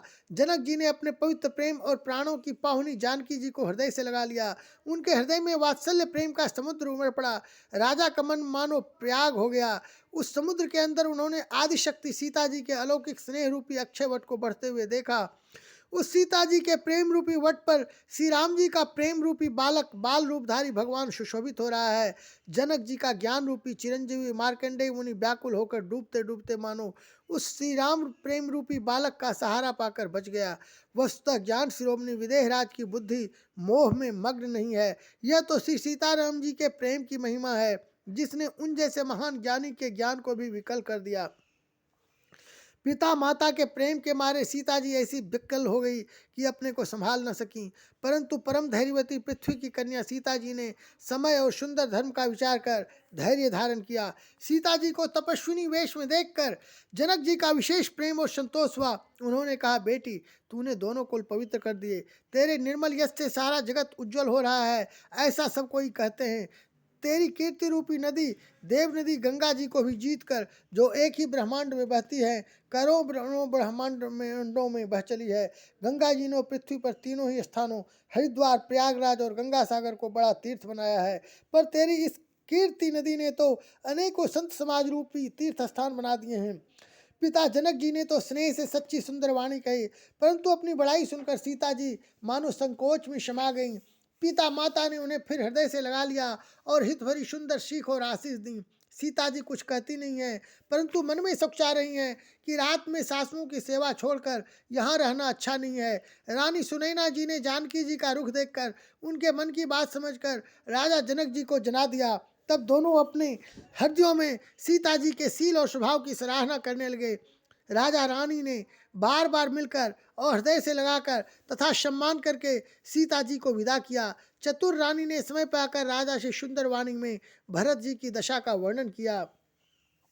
सोने में सुगंध और समुद्र से निकली हुई सुधा में चंद्रमा के साथ अमृत के समान भरत जी का व्यवहार सुनकर राजा ने प्रेम विह्वल होकर अपने प्रेमाश्रुओं के जल से भरे नेत्रों को मूंद लिया। वे भरत जी के प्रेम में मानो ध्यानस्थ हो गए। वे शरीर से पुलकित हो गए और मन में आनंदित होकर भरत जी के सुंदर यश की सराहना करने लगे। वे बोले, हे सुमुखी, हे सुनैनी, सावधान होकर सुनो। भरत जी की कथा संसार के बंधन से छुड़ाने वाली है। धर्म, राजनीति और ब्रह्म विचार, ये तीनों विषय में अपनी बुद्धि के अनुसार मेरी थोड़ी बहुत गति है, अर्थात इनके संबंध में मैं कुछ जानता हूँ। वह धर्म, राजनीति और ब्रह्म ज्ञान में प्रवेश रखने वाली मेरी बुद्धि भरत जी की महिमा का वर्णन तो क्या करे, छल करके भी उसकी छाया तक को नहीं छुपाती। ब्रह्मा जी, गणेश जी, शेष जी, महादेव जी, सरस्वती जी, कवि, ज्ञानी, पंडित और बुद्धिमान सब किसी को भरत जी के चरित्र, कीर्ति, करनी, धर्म, शील, गुण और निर्मल ऐश्वर्य समझने में और सुनने में सुख देने वाली हैं और पवित्रता में गंगा जी का तथा स्वाद मधुरता में अमृत का भी तिरस्कार करने वाले हैं। भरत जी असीम गुण संपन्न और उपमा रहित पुरुष हैं। भरत जी के समान बस भरत जी ही हैं, ऐसा जानो। सुमेरु पर्वत को क्या शेर के बराबर कह सकते हैं, इसलिए उन्हें किसी पुरुष के साथ उपमा देने में कवि समाज की बुद्धि भी सकुचा गई। हे श्रेष्ठ वर्ण वाली, भरत जी की महिमा का वर्णन करना सभी के लिए वैसे ही अगम है जैसे जल रहित पृथ्वी पर मछली का चलना। हे रानी सुनो, भरत जी की अपरिमित महिमा को एक श्री रामचंद्र जी ही जानते हैं, किंतु वे भी उसका वर्णन नहीं कर सकते। इस प्रकार प्रेम पूर्वक भरत जी के प्रभाव का वर्णन करके फिर पत्नी के मन की रुचि जानकर राजा ने कहा, लक्ष्मण जी लौट जाएं और भरत जी वन को जाएं, इसमें सभी का भला है और यही सबके मन में है। परंतु हे देवी, भरत जी और श्री रामचंद्र जी का प्रेम और एक दूसरे पर विश्वास बुद्धि और विचार की सीमा में नहीं आ सकता। यद्यपि श्री रामचंद्र जी क्षमता की सीमा है, तथापि भरत जी प्रेम और ममता की सीमा है। श्री रामचंद्र जी के प्रति अनन्य प्रेम को छोड़कर भरत जी ने समस्त परमार्थ, स्वार्थ और सुखों को की ओर स्वप्न में भी मन से नहीं ताका है। श्री राम जी के चरणों का प्रेम ही उनका साधन है और वही सिद्धि है। मुझे तो भरत जी का बस यही एकमात्र सिद्धांत जान पड़ता है। राजा ने बिलक कर प्रेम से गदगद होकर कहा, भरत जी भूल कर भी श्री रामचंद्र जी की आज्ञा को मन से भी नहीं टालेंगे, अतः स्नेह के वश होकर चिंता नहीं करनी चाहिए। श्री राम जी और भरत जी के गुणों की प्रेम पूर्वक गणना करते कहते सुनते पति पत्नी को रात पलक के समान बीत गई। प्रातःकाल दोनों राज समाज जागे और नहा नहा कर देवताओं की पूजा करने लगे। श्री रघुनाथ जी स्नान करके गुरु वशिष्ठ जी के पास आए और चरणों की वंदना करके उनका रुख पाकर बोले, हे नाथ, भरत अवधपुरवासी तथा माताएं सब शोक से व्याकुल और वनवास से दुखी हैं। मिथिलापति राजा जनक जी को भी समाज सहित क्लेश सहते बहुत दिन हो गए, इसलिए हे नाथ, जो उचित हो वही कीजिए, आप ही के हाथ सभी का हित है। ऐसा कहकर श्री रघुनाथ जी अत्यंत ही सुखचा गए। उनका शील स्वभाव देखकर प्रेम और आनंद से मुनि वशिष्ठ जी पुलकित हो गए। उन्होंने खुलकर कहा, हे राम, तुम्हारे बिना घर बार आदि संपूर्ण सुखों के साथ दोनों राज समाजों को नरक के समान है। हे राम, तुम प्राणों के भी प्राण, आत्मा के भी आत्मा और सुख के भी सुख हो। हे तात, तुम्हें छोड़कर जिन्हें घर सुहाता है उन्हें विधाता विपरीत है। जहाँ श्री राम के चरण कमलों में प्रेम नहीं है, वह सुख कर्म और धर्म जल जाए। जिसमें श्री राम प्रेम की प्रधानता नहीं है, वह योग योग है और वह ज्ञान अज्ञान है। तुम्हारे बिना ही सब दुखी हैं और जो सुखी हैं वे तुम्ही से सुखी हैं। जिस किसी के जी में जो कुछ है सब तुम जानते हो। आपकी आज्ञा सभी के सिर पर है। कृपालु आप को सभी की स्थिति अच्छी तरह मालूम है, अतः आप आश्रम को पधारिए। इतना कह मुनिराज स्नेह से शिथिल हो गए। तब श्री राम जी प्रणाम करके चले गए और श्री वशिष्ठ जी धीरज धरकर जनक जी के पास आए। गुरु जी ने श्री रामचंद्र जी के शील और स्नेह से युक्त स्वभाव से ही सुंदर वचन राजा जनक जी को सुनाए और कहा, हे महाराज, अब वही कीजिए जिसमें सबका धर्म सहित हित हो।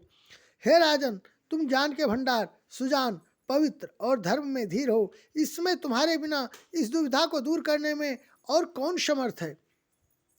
मुनि वशिष्ठ जी के वचन सुनकर जनक जी प्रेम में मग्न हो गए। उनकी दशा देखकर ज्ञान और वैराग्य को भी वैराग्य हो गया, अर्थात उनके ज्ञान वैराग्य छूट से गए।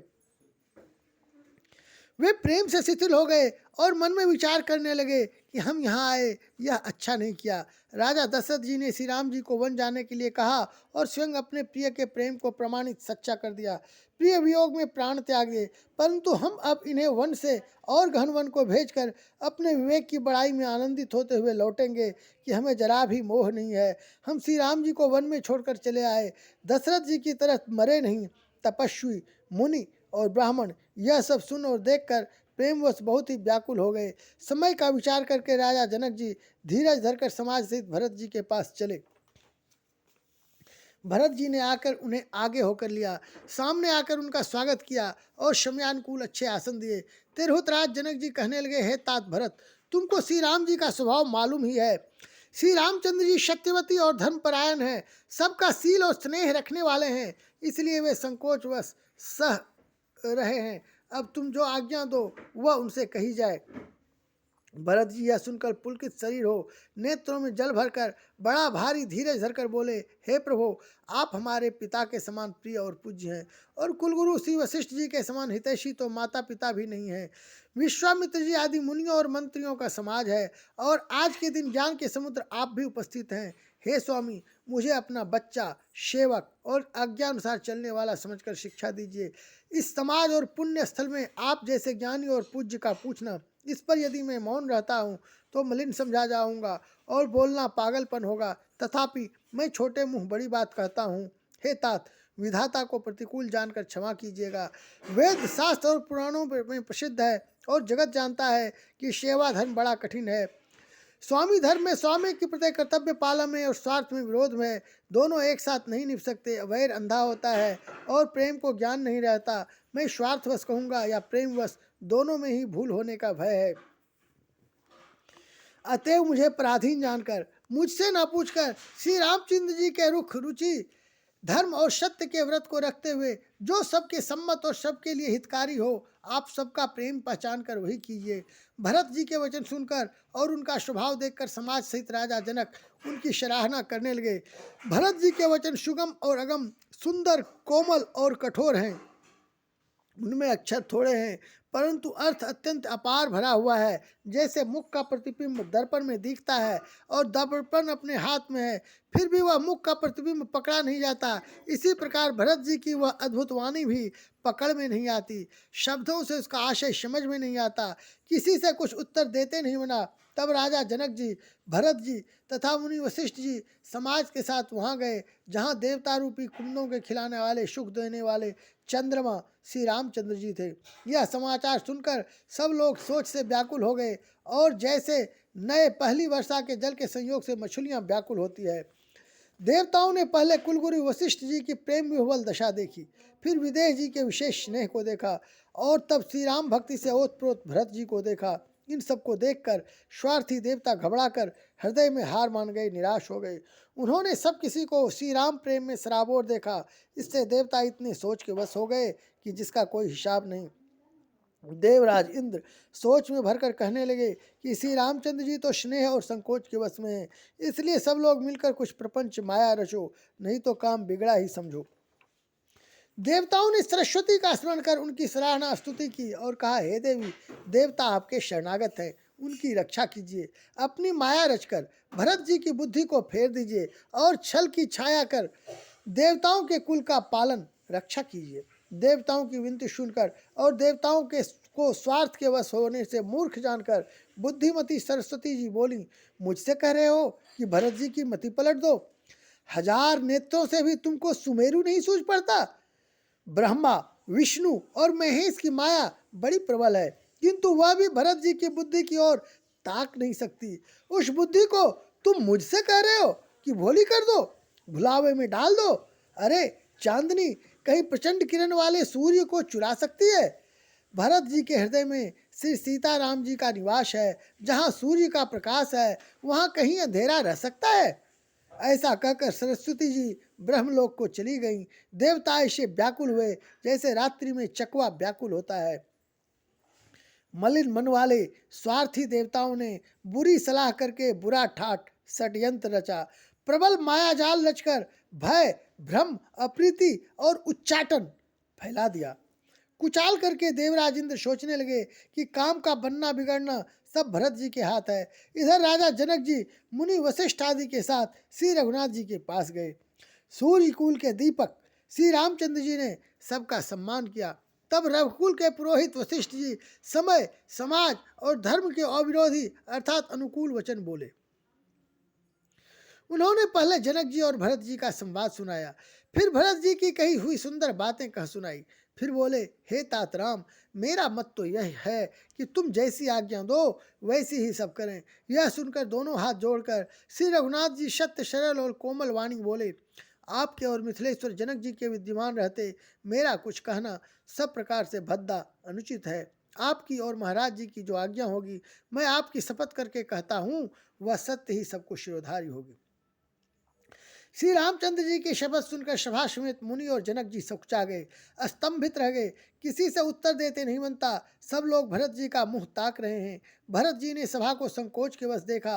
राम बंधु भरत जी ने बड़ा भारी धीरज धरकर और कुसुमय देखकर अपने उमड़ते हुए प्रेम को संभाला, जैसे बढ़ते हुए विंध्याचल को अगस्त्य जी ने रोका था। शोक रूपी हिरण्याक्ष ने सारी सभा की बुद्धि रूपी पृथ्वी को हर लिया, जो विमल गुण समूह रूपी जगत की योनि उत्पन्न करने वाली थी। भरत जी के वेग रूपी विशाल वराह रूपधारी भगवान ने शोक रूपी हिरण्याक्ष को नष्ट कर दिया, बिना ही परिश्रम उसका उद्धार कर दिया। भरत जी ने प्रणाम करके सबके प्रति हाथ जोड़े तथा श्री रामचंद्र जी, राजा जनक जी, गुरु वशिष्ठ जी और साधु संत सबसे विनती की और कहा, आज मेरे इस अत्यंत अनुचित बर्ताव को क्षमा कीजिएगा। मैं कोमल, छोटे मुख से कठोर धृष्टतापूर्ण वचन कह रहा हूँ। फिर उन्होंने हृदय में सुहावनी सरस्वती जी का स्मरण किया। वे मानस से, उनके मन रूपी मानसरोवर से उनके मुखारविंद पर आविराजी। निर्मल, विवेक, धर्म और नीति से युक्त भरत जी की वाणी सुंदर हंसिनी के समान गुण दोष का विवेचन करने वाली है। विवेक के नेत्रों से सारे समाज को प्रेम से शिथिल देख सबको प्रणाम कर श्री सीता जी और श्री रघुनाथ जी का स्मरण करके भरत जी बोले, हे प्रभु, आप पिता, माता, सुहृद, मित्र, गुरु, स्वामी, पूज्य, परम हितैषी और अंतर्यामी हैं। सरल हृदय, श्रेष्ठ मालिक, शील के भंडार, शरणागत की रक्षा करने वाले, सर्वज्ञ, सुजान, समर्थ, शरणागत का हित करने वाले, गुणों का आदर करने वाले और अवगुणों तथा पापों को हरने वाले हैं। हे गोसाई, आप सरी के स्वामी आप ही हैं और स्वामी के साथ द्रोह करने में मेरे समान मैं ही हूँ। मैं मोहवश प्रभु आपके और पिताजी के वचनों का उल्लंघन कर और समाज बटोर कर यहाँ आया हूँ। जगत में भले बुरे, ऊंचे और नीचे, अमृत और अमर पद, देवताओं का पद, विष और मृत्यु आदि किसी को भी कहीं ऐसा नहीं देखा सुना जो मन में भी श्री रामचंद्र जी आपकी आज्ञा को मेट दे। मैंने सब प्रकार से वही ढिठाई की, परंतु प्रभु ने उस ढिठाई को स्नेह और सेवा मान लिया। हे नाथ, आपने अपनी कृपा और भलाई से मेरा भला किया, जिससे मेरा दूषण दोष ही भूषण गुण के समान हो गए और चारों ओर मेरा सुंदर यश छा गया। हे नाथ, आपकी रीति और सुंदर स्वभाव की बड़ाई जगत में प्रसिद्ध है और वेद शास्त्रों ने गाई है। जो क्रूर, कुटिल, दुष्ट, कुबुद्धि, कलंकी, नीच, शील रहित, निरीश्वरवादी, नास्तिक और निशंक निडर हैं, उन्हें भी आपने शरण में सम्मुख आया सुनकर एक बार प्रणाम करने पर ही अपना लिया। उन शरणागतों के दोषों को देखकर भी आप कभी हृदय में नहीं लाए और उनके गुणों को सुनकर साधुओं के समाज में उनका बखान किया। ऐसा सेवक पर कृपा करने वाला स्वामी कौन है, जो आप ही सेवक का सारा साज सामान सज दे, उसकी सारी आवश्यकताओं को पूर्ण कर दे और स्वप्न में भी अपनी कोई करनी ना समझकर, अर्थात मैंने सेवक के लिए कुछ किया है ऐसा न जानकर उल्टा सेवक को संकोच होगा, इसका सोच अपने हृदय में रखे। मैं भुजा उठाकर और प्रण रोप कर बड़े जोर के साथ कहता हूँ, ऐसा स्वामी आपके सिवा दूसरा कोई नहीं है। बंदर आदि पशु नाचते और तोते सीखे हुए पाठ में प्रवीण हो जाते हैं, परंतु तोते का पाठ प्रवीणता रूपी गुण और पशु के नाचने की गति क्रमशः पढ़ाने वाले और नचाने वाले के अधीन है। इस प्रकार अपने सेवकों की बिगड़ी बात सुधार कर और सम्मान देकर आपने उन्हें साधुओं का शिरोमणि बना दिया। कृपालु, आपके सिवा अपनी वीरदावली का और कौन जबरदस्ती हठपूर्वक पालन करेगा। मैं शौक से या स्नेह से या बालक स्वभाव से आज्ञा को बाएं लाकर न मानकर चला आया, तो भी कृपालु स्वामी आपने अपनी ओर देखकर सभी प्रकार से मेरा भला ही माना, मेरे इस अनुचित कार्य को अच्छा ही समझा। मैंने सुंदर मंगलों के मूल आपके चरणों का दर्शन किया और यह जान लिया कि स्वामी मुझ पर स्वभाव से ही अनुकूल है। इस बड़े समाज में अपने भाग्य को देखा कि इतनी बड़ी चूक होने पर भी स्वामी का मुझ पर कितना अनुराग है। कृपा निधान ने मुझ पर सांगोपांग भरपेट कृपा और अनुग्रह सब अधिक ही किए हैं, अर्थात मैं जिसके जरा भी लायक नहीं था उतनी अधिक सर्वांग पूर्ण कृपा आपने मुझ पर की है। हे गोसाई, आपने अपने शील, स्वभाव और भलाई से मेरा दुलार रखा। हे नाथ, मैंने स्वामी और समाज के संकोच को छोड़कर अविनय या विनय भरी जैसी रुचि हुई वैसी ही वाणी कहकर सर्वथा ढिठाई की है। हे देव, मेरे आर्तभाव आतुरता को जानकर आप क्षमा करेंगे। सुहृद, बिना ही हेतु के हित करने वाले, बुद्धिमान और श्रेष्ठ मालिक से बहुत कहना बड़ा अपराध है, इसलिए हे देव अब मुझे आज्ञा दीजिए। आपने मेरी सभी बातें सुधार दी। प्रभु, आपके चरण कमलों की रज जो सत्य, सुकृत, पुण्य और सुख की सुहावनी सीमा अवधि है, उसकी दुहाई करके मैं अपने हृदय की जागते, सोते और स्वप्न में भी बनी रहने वाली रुचि इच्छा कहता हूँ। वह रुचि है कपट, स्वार्थ और अर्थ, धर्म, काम, मोक्ष रूपी चारों फलों को छोड़कर स्वाभाविक प्रेम से स्वामी की सेवा करना और आज्ञा पालन के समान श्रेष्ठ स्वामी की ओर और कोई सेवा नहीं है। हे देव, अब वही आज्ञा रूप प्रसाद सेवक को मिल जाए। भरत जी ऐसा कहकर प्रेम के बहुत ही विवश हो गए। शरीर पुलकित हो उठा, नेत्रों में प्रेमाश्रुओं का जल भर आया। अकुला कर व्याकुल होकर उन्होंने प्रभु श्री रामचंद्र जी के चरण कमल पकड़ लिए। उस समय को और स्नेह को कहा नहीं जा सकता। कृपा सिंधु श्री रामचंद्र जी ने सुंदर वाणी से भरत जी का सम्मान करके हाथ पकड़कर उनको अपने पास बिठा लिया।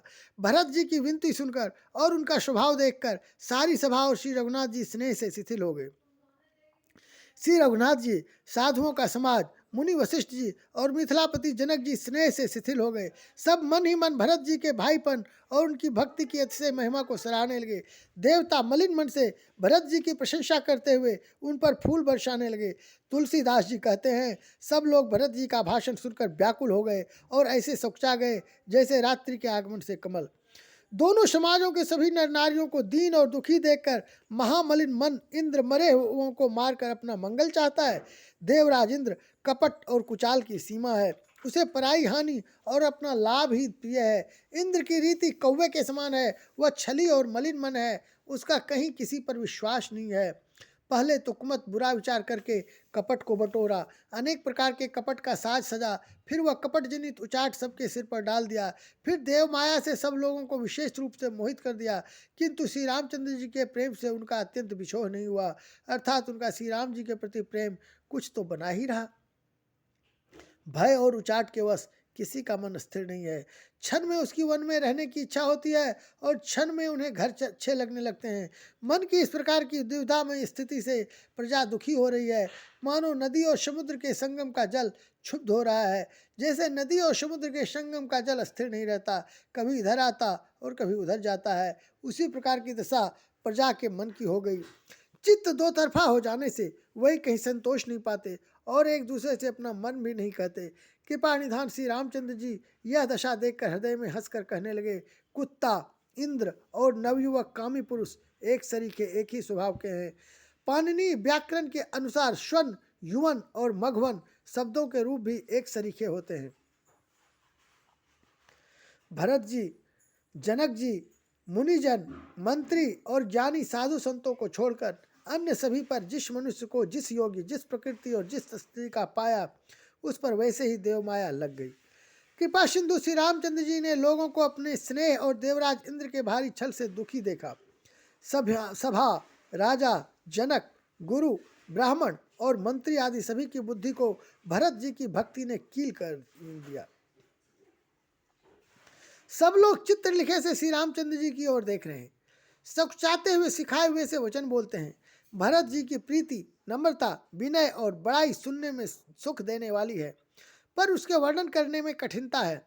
जिनकी भक्ति का लवलेश देखकर मुनिगण और मिथिलेश्वर जनक जी प्रेम में मग्न हो गए, उन भरत जी की महिमा तुलसीदास कैसे कहे। उनकी भक्ति और सुंदर भाव से कवि के हृदय में सुबुद्धि हुलस रही है, विकसित हो रही है, परंतु वह बुद्धि अपने को छोटी और भरत जी की महिमा को बड़ी जानकर कवि परंपरा की मर्यादा को मानकर सकुचा गई। उसका वर्णन करने का साहस नहीं कर सकी। उसकी गुणों में रुचि तो बहुत है, पर उन्हें कह नहीं सकती। बुद्धि की गति बालक के वचनों की तरह हो गई, वह कुंठित हो गई।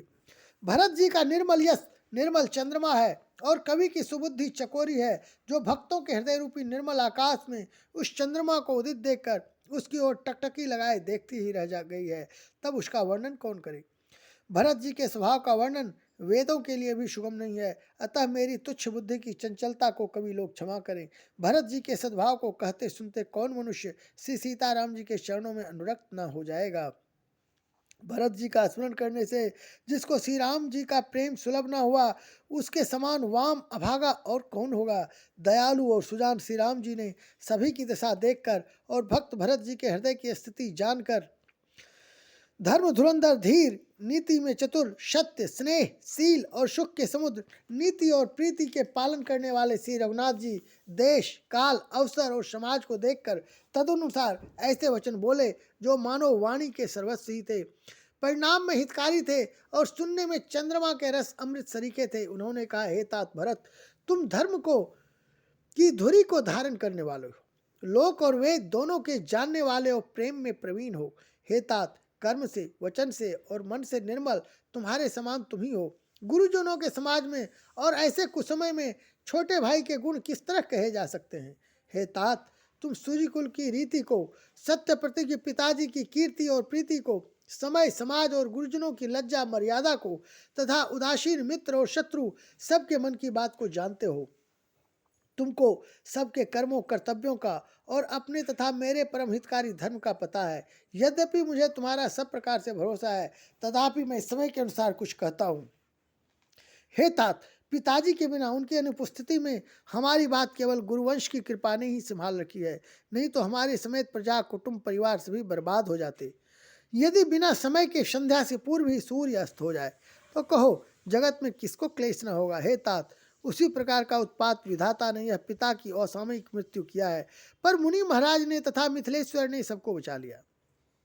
राज्य का सब कार्य, लज्जा, प्रतिष्ठा, धर्म, पृथ्वी, धन, घर, इन सभी का पालन रक्षण गुरु जी का प्रभाव सामर्थ्य करेगा और परिणाम शुभ होगा।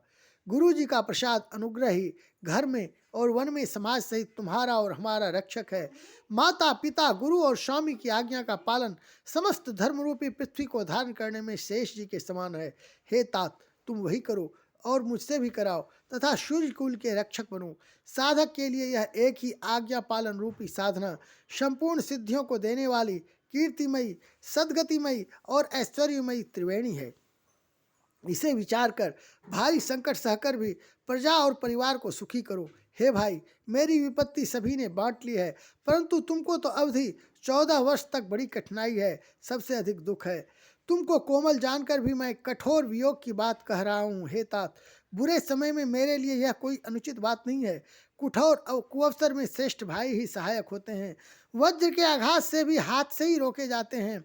सेवक हाथ, पैर और नेत्रों के समान और स्वामी मुख के समान होना चाहिए। तुलसीदास जी कहते हैं कि सेवक स्वामी की ऐसी प्रीति की रीति सुनकर सुकवि उसकी सराहना करते हैं। श्री रघुनाथ जी की वाणी सुनकर जो मानो प्रेम रूपी समुद्र के मंथन से निकले हुए अमृत में सनी हुई थी, सारा समाज शिथिल हो गया, सबको प्रेम समाधि लग गई। यह दशा देखकर सरस्वती ने चुप साध ली। भरत जी को परम संतोष हुआ। स्वामी के सम्मुख अनुकूल होते ही उनके दुख और दोषों ने मुंह मोड़ लिया। वे उन्हें छोड़कर भाग गए। उनका मुख प्रसन्न हो गया और मन का विषाद मिट गया, मानो गूंगे पर सरस्वती की कृपा हो गई हो। उन्होंने फिर प्रेम पूर्वक प्रणाम किया और कर कमलों को जोड़कर वे बोले, हे नाथ, मुझे आपके साथ जाने का सुख प्राप्त हो गया और मैंने जगत में जन्म लेने का लाभ भी पा लिया। हे कृपालु, अब जैसी आज्ञा हो उसी को मैं सिर पर धरकर आदर पूर्वक करूं, परंतु देव, आप मुझे वह अवलंबन कोई सहारा दें जिसकी सेवा कर मैं अवधि का पार पा जाऊं, अवधि को बिता दूं। हे देव स्वामी, आपके अभिषेक के लिए गुरु जी की आज्ञा पाकर मैं सब तीर्थों का जल लेता आया हूँ। उसके लिए क्या आज्ञा होती है। मेरे मन में एक और बड़ा मनोरथ है जो भय और संकोच के कारण कहा नहीं जाता। श्री रामचंद्र जी ने कहा, हे भाई कहो। तो अब प्रभु की आज्ञा पाकर भरत जी स्नेहपूर्ण सुंदर वाणी बोले, आज्ञा हो तो चित्रकूट के पवित्र स्थान, तीर्थ, वन, पक्षी, पशु, तालाब, नदी, झरने और पर्वतों के समूह तथा विशेषकर प्रभु आपके चरण चिन्हों से अंकित भूमि को देखाऊं। श्री रघुनाथ जी बोले, अवश्य ही। अत्रि ऋषि की आज्ञा को सिर पर धारण करो, उनसे पूछकर वे जैसा कहें वैसा करो और निर्भय होकर वन में विचरो। हे भाई, अत्रि मुनि के प्रसाद से वन मंगलों को देने वाला परम पवित्र और अत्यंत सुंदर है, और ऋषियों के प्रमुख अत्रि जी जहाँ आज्ञा दे वहीं लाया हुआ तीर्थों का जल स्थापित कर देना। प्रभु के वचन सुनकर भरत जी ने सुख पाया और आनंदित होकर मुनि अत्रि जी के चरण कमलों में सिर नवाया। समस्त सुंदर मंगलों का मूल भरत जी और श्री रामचंद्र जी का संवाद सुनकर स्वार्थी देवता रघुकुल की सराहना करके कल्प वृक्ष के फूल बरसाने लगे। भरत जी धन्य है, स्वामी श्री राम जी की जय हो। ऐसा कहते हुए देवता बलपूर्वक अत्यधिक हर्षित होने लगे। भरत जी के वचन सुनकर मुनि वशिष्ठ जी, मिथिलापति जनक जी और सभा में सब किसी को बड़ा उत्साह आनंद हुआ। भरत जी और श्री रामचंद्र जी के गुण समूह की तथा प्रेम की विदेहराज जनक जी पुलकित होकर प्रशंसा कर रहे हैं।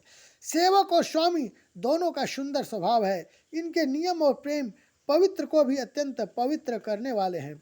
मंत्री और सभासद सभी प्रेम मुग्ध होकर अपनी अपनी बुद्धि के अनुसार सराहना करने लगे। श्री रामचंद्र जी और भरत जी का संवाद सुनकर दोनों समाजों के हृदयों में हर्ष और विषाद, भरत जी के सेवा धर्म को देखकर हर्ष और राम वियोग की संभावना से विषाद दोनों हुए। श्री रामचंद्र जी की माता कौशल्या जी ने दुख और सुख को समान जानकर श्री राम जी के गुण कहकर दूसरी रानियों को धैर्य बंधाया। कोई श्री राम जी की बड़ाई बड़प्पन की चर्चा कर रहे हैं तो कोई भरत जी के अच्छेपन की सराहना करते हैं। तब अत्रि जी ने भरत जी से कहा, इस पर्वत के समीप ही एक सुंदर कुआं है, इस पवित्र अनुपम और अमृत जैसे तीर्थ जल को उसी में स्थापित कर दीजिए। भरत जी ने अत्रि मुनि की आज्ञा पाकर जल के सब पात्र रवाना कर दिए और छोटे भाई शत्रुघ्न, अत्रि मुनि तथा अन्य साधु संतों सहित आप वहां गए जहां वह अथाह कुआं था और उस पवित्र जल को उस पुण्य स्थल में रख दिया। तब अत्रि ऋषि ने प्रेम से आनंदित होकर ऐसा कहा, हे तात, यह अनादि सिद्ध स्थल है, काल क्रम से यह लोप हो गया था, इसलिए किसी को इसका पता नहीं था। तब भरत जी के सेवकों ने उस जलयुक्त स्थान को देखा और सुंदर तीर्थों के जल के लिए एक खास कुआं बना लिया। दैव योग से विश्व भर का उपकार हो गया। धर्म का विचार जो अत्यंत अगम था वह इस कूप के प्रभाव से सुगम हो गया। अब इसको लोग भरत कूप कहेंगे। तीर्थों के जल के संयोग से तो यह अत्यंत ही पवित्र हो गया। इसमें प्रेम पूर्वक नियम से स्नान करने पर प्राणी मन वचन और कर्म से निर्मल हो जाएंगे। कूप की महिमा कहते हुए सब लोग वहां गए जहां श्री रघुनाथ जी थे। श्री रघुनाथ जी को अत्रि जी ने उस तीर्थ का पुण्य प्रभाव सुनाया। प्रेम पूर्वक धर्म के इतिहास कहते वह रात सुख से बीत गई और सवेरा हो गया। भरत शत्रुघ्न दोनों भाई नित्य क्रिया पूरी करके श्री राम जी, अत्रि जी और गुरु वशिष्ठ जी की आज्ञा पाकर समाज सहित सब साज से श्री राम जी के वन में भ्रमण प्रदक्षिणा करने के लिए पैदल ही चले। कोमल चरण हैं और बिना जूते के चल रहे हैं, यह देखकर पृथ्वी मन ही मन सकुचाकर कोमल हो गई। कुश, कांटे, कंकड़ी, दरारें आदि कड़वी, कठोर और बुरी वस्तुओं को छिपाकर पृथ्वी ने सुंदर और कोमल मार्ग कर दिए। सुखों को साथ लिए सुखदायक शीतल मंद सुगंध हवा चलने लगी। रास्ते में देवता फूल बरसाकर, बादल छाया करके, वृक्ष फूल फलकर, तृण अपनी कोमलता से, मृग पशु देखकर और पक्षी सुंदर वाणी बोलकर सभी भरत जी को श्री रामचंद्र जी के प्यारे जानकर उनकी सेवा करने लगे। जब एक साधारण मनुष्य को भी आलस्य से जमाई लेते समय राम कह देने से ही सब सिद्धियां सुलभ हो जाती हैं, तब श्री रामचंद्र जी के प्राण प्यारे भरत जी के लिए यह कोई बड़ी आश्चर्य की बात नहीं है। इस प्रकार भरत जी वन में फिर रहे हैं। उनके नियम और प्रेम को देखकर मुनि भी सकुचा जाते हैं। पवित्र जल के स्थान, नदी, बावली, कुंड आदि पृथ्वी के पृथक पृथक भाग, पक्षी, पशु, वृक्ष, तृण, घास, पर्वत, वन और बगीचे सभी विशेष रूप से सुंदर, विचित्र, पवित्र और दिव्य देखकर भरत जी पूछते हैं और उनका प्रश्न सुनकर ऋषिराज अत्रि जी प्रसन्न मन से सबके कारण, नाम, गुण और पुण्य प्रभाव को कहते हैं। भरत जी कहीं स्नान करते हैं, कहीं प्रणाम करते हैं, कहीं मनोहर स्थलों के दर्शन करते हैं और कहीं मुनि अत्रि जी की आज्ञा पाकर बैठकर सीता जी सहित श्री राम लक्ष्मण दोनों भाइयों का स्मरण करते हैं। भरत जी के स्वभाव, प्रेम और सुंदर सेवा भाव को देखकर वन देवता आनंदित होकर आशीर्वाद देते हैं। यूँ घूम फिर कर 2.5 पहर दिन बीतने पर लौट पड़ते हैं और आकर प्रभु श्री रघुनाथ जी के चरण कमलों का दर्शन करते हैं। भरत ने 5 दिन में सब तीर्थ स्थानों के दर्शन कर लिए। भगवान विष्णु और महादेव जी का सुंदर यश कहते सुनते वह 5वां दिन भी बीत गया। संध्या हो गई। अगले 6ठे दिन सवेरे स्नान करके भरत जी, ब्राह्मण, राजा जनक और सारा समाज आज उठा। आज सबको विदा करने के लिए अच्छा दिन है, यह मन में जानकर भी कृपालु श्री राम जी कहने में सकुचा रहे हैं। श्री रामचंद्र जी ने गुरु वशिष्ठ जी, राजा जनक जी, भरत जी और सारी सभा की ओर देखा, किंतु फिर सकुचाकर दृष्टि फेर कर वे पृथ्वी की ओर ताकने लगे। सभा उनके शील की सराहना करके सोचती हैं कि श्री रामचंद्र जी के समान संकोची स्वामी कहीं नहीं है। सुजान भरत जी श्री रामचंद्र जी का रुख देखकर प्रेम पूर्वक उठकर विशेष रूप से धीरज धारण कर दंडवत करके हाथ जोड़कर कहने लगे, हे नाथ, आपने मेरी सभी रुचियां रखी, मेरे लिए सब लोगों ने संताप सहा और आपने भी बहुत प्रकार से दुख पाया। अब स्वामी मुझे आज्ञा दें, मैं जाकर अवधि भर 14 वर्ष तक अवध का सेवन करूं। हे दीन दयालु, जिस उपाय से यह दास फिर चरणों का दर्शन करे, हे कौशलाधीश, हे कृपालु, अवधि भर के लिए मुझे वही शिक्षा दीजिए। हे गोसाई, आपके प्रेम और संबंध से अवधपुरवासी कुटुंबी और प्रजा सभी पवित्र और रस आनंद से युक्त हैं। आपके लिए भव दुख, जन्म मरण के दुख की ज्वाला में जलना भी अच्छा है। और प्रभु, आपके बिना परम पद मोक्ष का लाभ भी व्यर्थ है।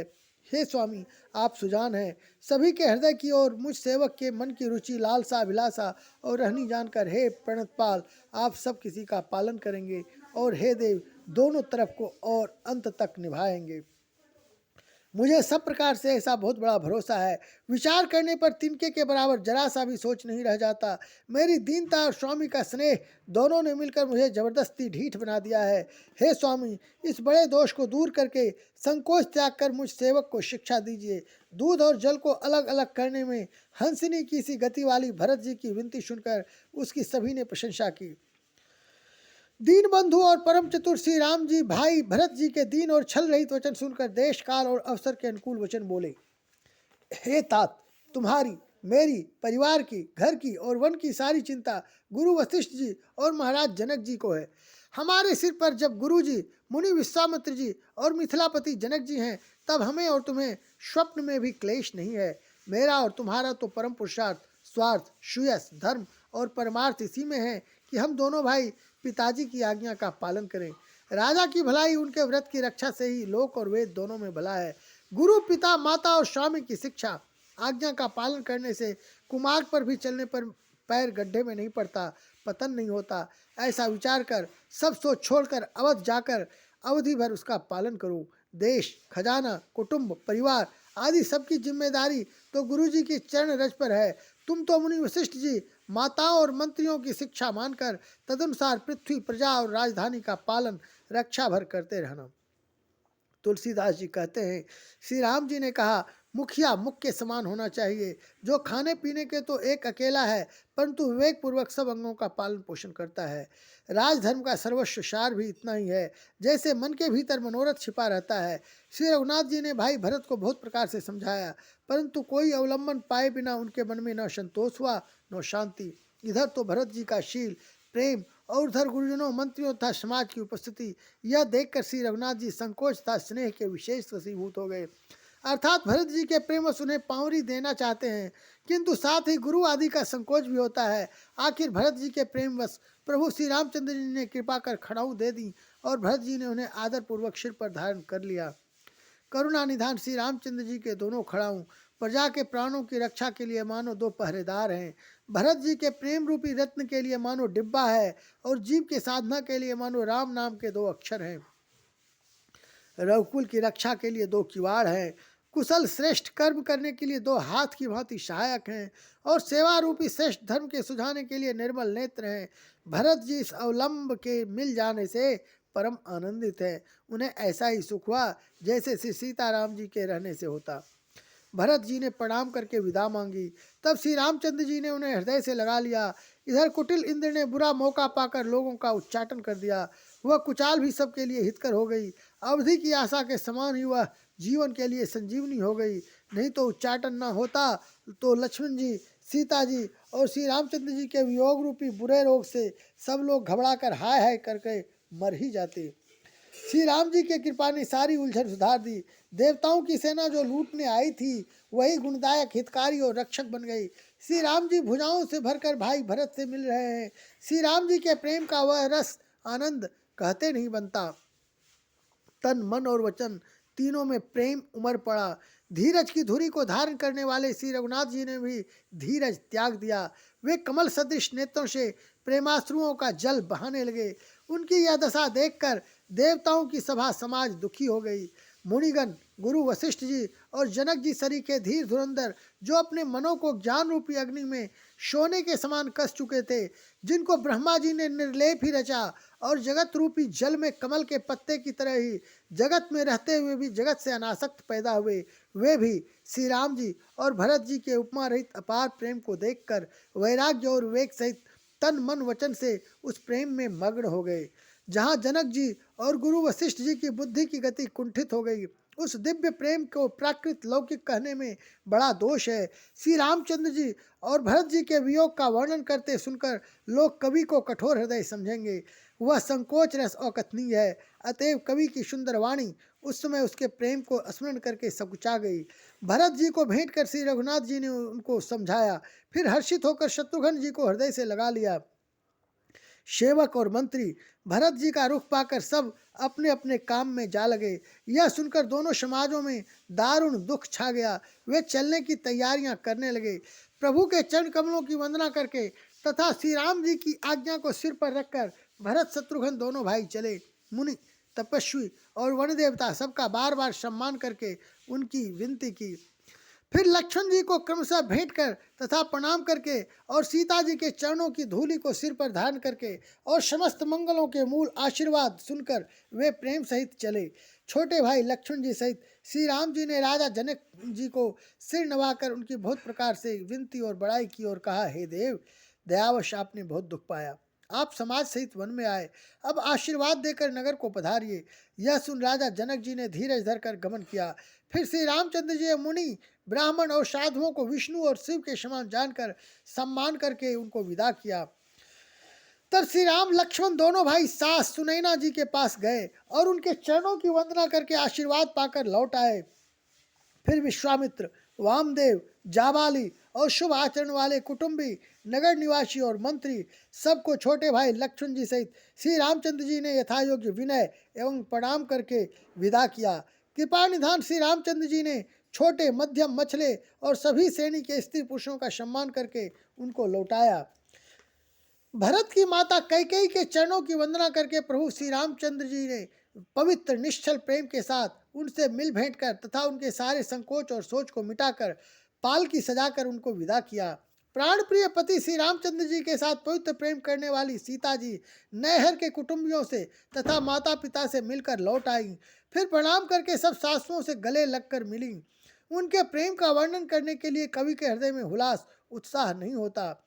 उनकी शिक्षा सुनकर और मनचाहा आशीर्वाद पाकर सीता जी सासुओं तथा माता पिता दोनों ओर की प्रीति में समाई बहुत देर तक निमग्न रहीं। तब श्री रघुनाथ जी ने सुंदर पालकियां मंगवाई और सब माताओं को आश्वासन देकर उन पर चढ़ाया। दोनों भाइयों ने माताओं से समान प्रेम से बार बार मिलजुल कर उनको पहुंचाया। भरत जी और राजा जनक जी के दलों ने घोड़े, हाथी और अनेकों तरह की सवारियां सजाकर प्रस्थान किया। सीता जी एवं लक्ष्मण जी से श्री रामचंद्र जी को हृदय में रखकर सब लोग बेसुध हुए चले जा रहे हैं। बैल, घोड़े, हाथी आदि पशु हृदय में हारे शिथिल हुए परवश मनमारे चले जा रहे हैं। गुरु वशिष्ठ जी और गुरु पत्नी अरुंधति जी के चरणों की वंदना करके सीता जी और लक्ष्मण जी सहित प्रभु श्री रामचंद्र जी हर्ष और विषाद के साथ लौटकर पर्णकुटी पर आए। फिर सम्मान करके निषाद राज को विदा किया। वह चला तो सही, किंतु उसके हृदय में विरह का बड़ा भारी विषाद था। फिर श्री राम जी ने कोल, किरात, भील आदि वनवासी लोगों को लौटाया। वे सब जोहार जोहार कर वंदना कर करके लौटे। प्रभु श्री रामचंद्र जी, सीता जी और लक्ष्मण जी बड़ की छाया में बैठकर प्रियजन एवं परिवार के वियोग से दुखी हो रहे हैं। भरत जी के स्नेह, स्वभाव और सुंदर वाणी को बखान बखान कर वे प्रिय पत्नी सीता जी और छोटे भाई लक्ष्मण जी से कहने लगे। श्री रामचंद्र जी ने प्रेम के वश होकर भरत जी के वचन, मन, कर्म की प्रीति तथा विश्वास का अपने श्रीमुख से वर्णन किया। उस समय पक्षी, पशु और जल की मछलियां, चित्रकूट के सभी चेतन और जल जीव उदास हो गए। श्री रघुनाथ जी की दशा देखकर देवताओं ने उन पर फूल बरसाकर अपने घर घर की दशा कही, दुखड़ा सुनाया। प्रभु श्री रामचंद्र जी ने उन्हें प्रणाम कर आश्वासन दिया। तब वे प्रसन्न होकर मन में जरा सा भी डर न रहा। छोटे भाई लक्ष्मण जी और सीता जी समेत प्रभु श्री रामचंद्र जी पर्णकुटी में ऐसे सुशोभित हो रहे हैं मानो वैराग्य, भक्ति और ज्ञान शरीर धारण करके शोभित हो रहे हों। मुनि, ब्राह्मण, गुरु वशिष्ठ जी, भरत जी और राजा जनक जी, सारा समाज श्री रामचंद्र जी के विरह में विह्वल है। प्रभु के गुण समूहों का मन में स्मरण करते हुए सब लोग मार्ग में चुपचाप चले जा रहे हैं। पहले दिन सब लोग यमुना जी उतरकर पार हुए। वह दिन बिना भोजन के ही बीत गया। दूसरा मुकाम गंगा जी उतरकर गंगा पार श्रृंगवेरपुर में हुआ। वहाँ राम सखा निषाद राज ने सब सुप्रबंध कर दिया। फिर सही उतरकर गोमती जी में स्नान किया और चौथे दिन सब अयोध्या जी जा पहुँचे। जनक जी 4 दिन अयोध्या जी में रहे और राजकाज एवं सब साज सामान को संभाल कर तथा मंत्री गुरु जी तथा भरत जी को राज्य सौंपकर सारा साज सामान ठीक करके तिरहुत को चले। नगर के स्त्री पुरुष गुरु जी की शिक्षा मानकर श्री राम जी की राजधानी अयोध्या जी में सुखपूर्वक रहने लगे। सब लोग श्री रामचंद्र जी के दर्शन के लिए नियम और उपवास करने लगे। वे भूषण और भोग सुखों को छोड़कर अवधि की आशा पर जी रहे हैं। भरत जी ने मंत्रियों और विश्वासी सेवकों को समझाकर उद्यत किया। वे सब सीख पाकर अपने अपने काम में लग गए। फिर छोटे भाई शत्रुघ्न जी को बुलाकर शिक्षा दी और सब माताओं की सेवा उनको सौंपी।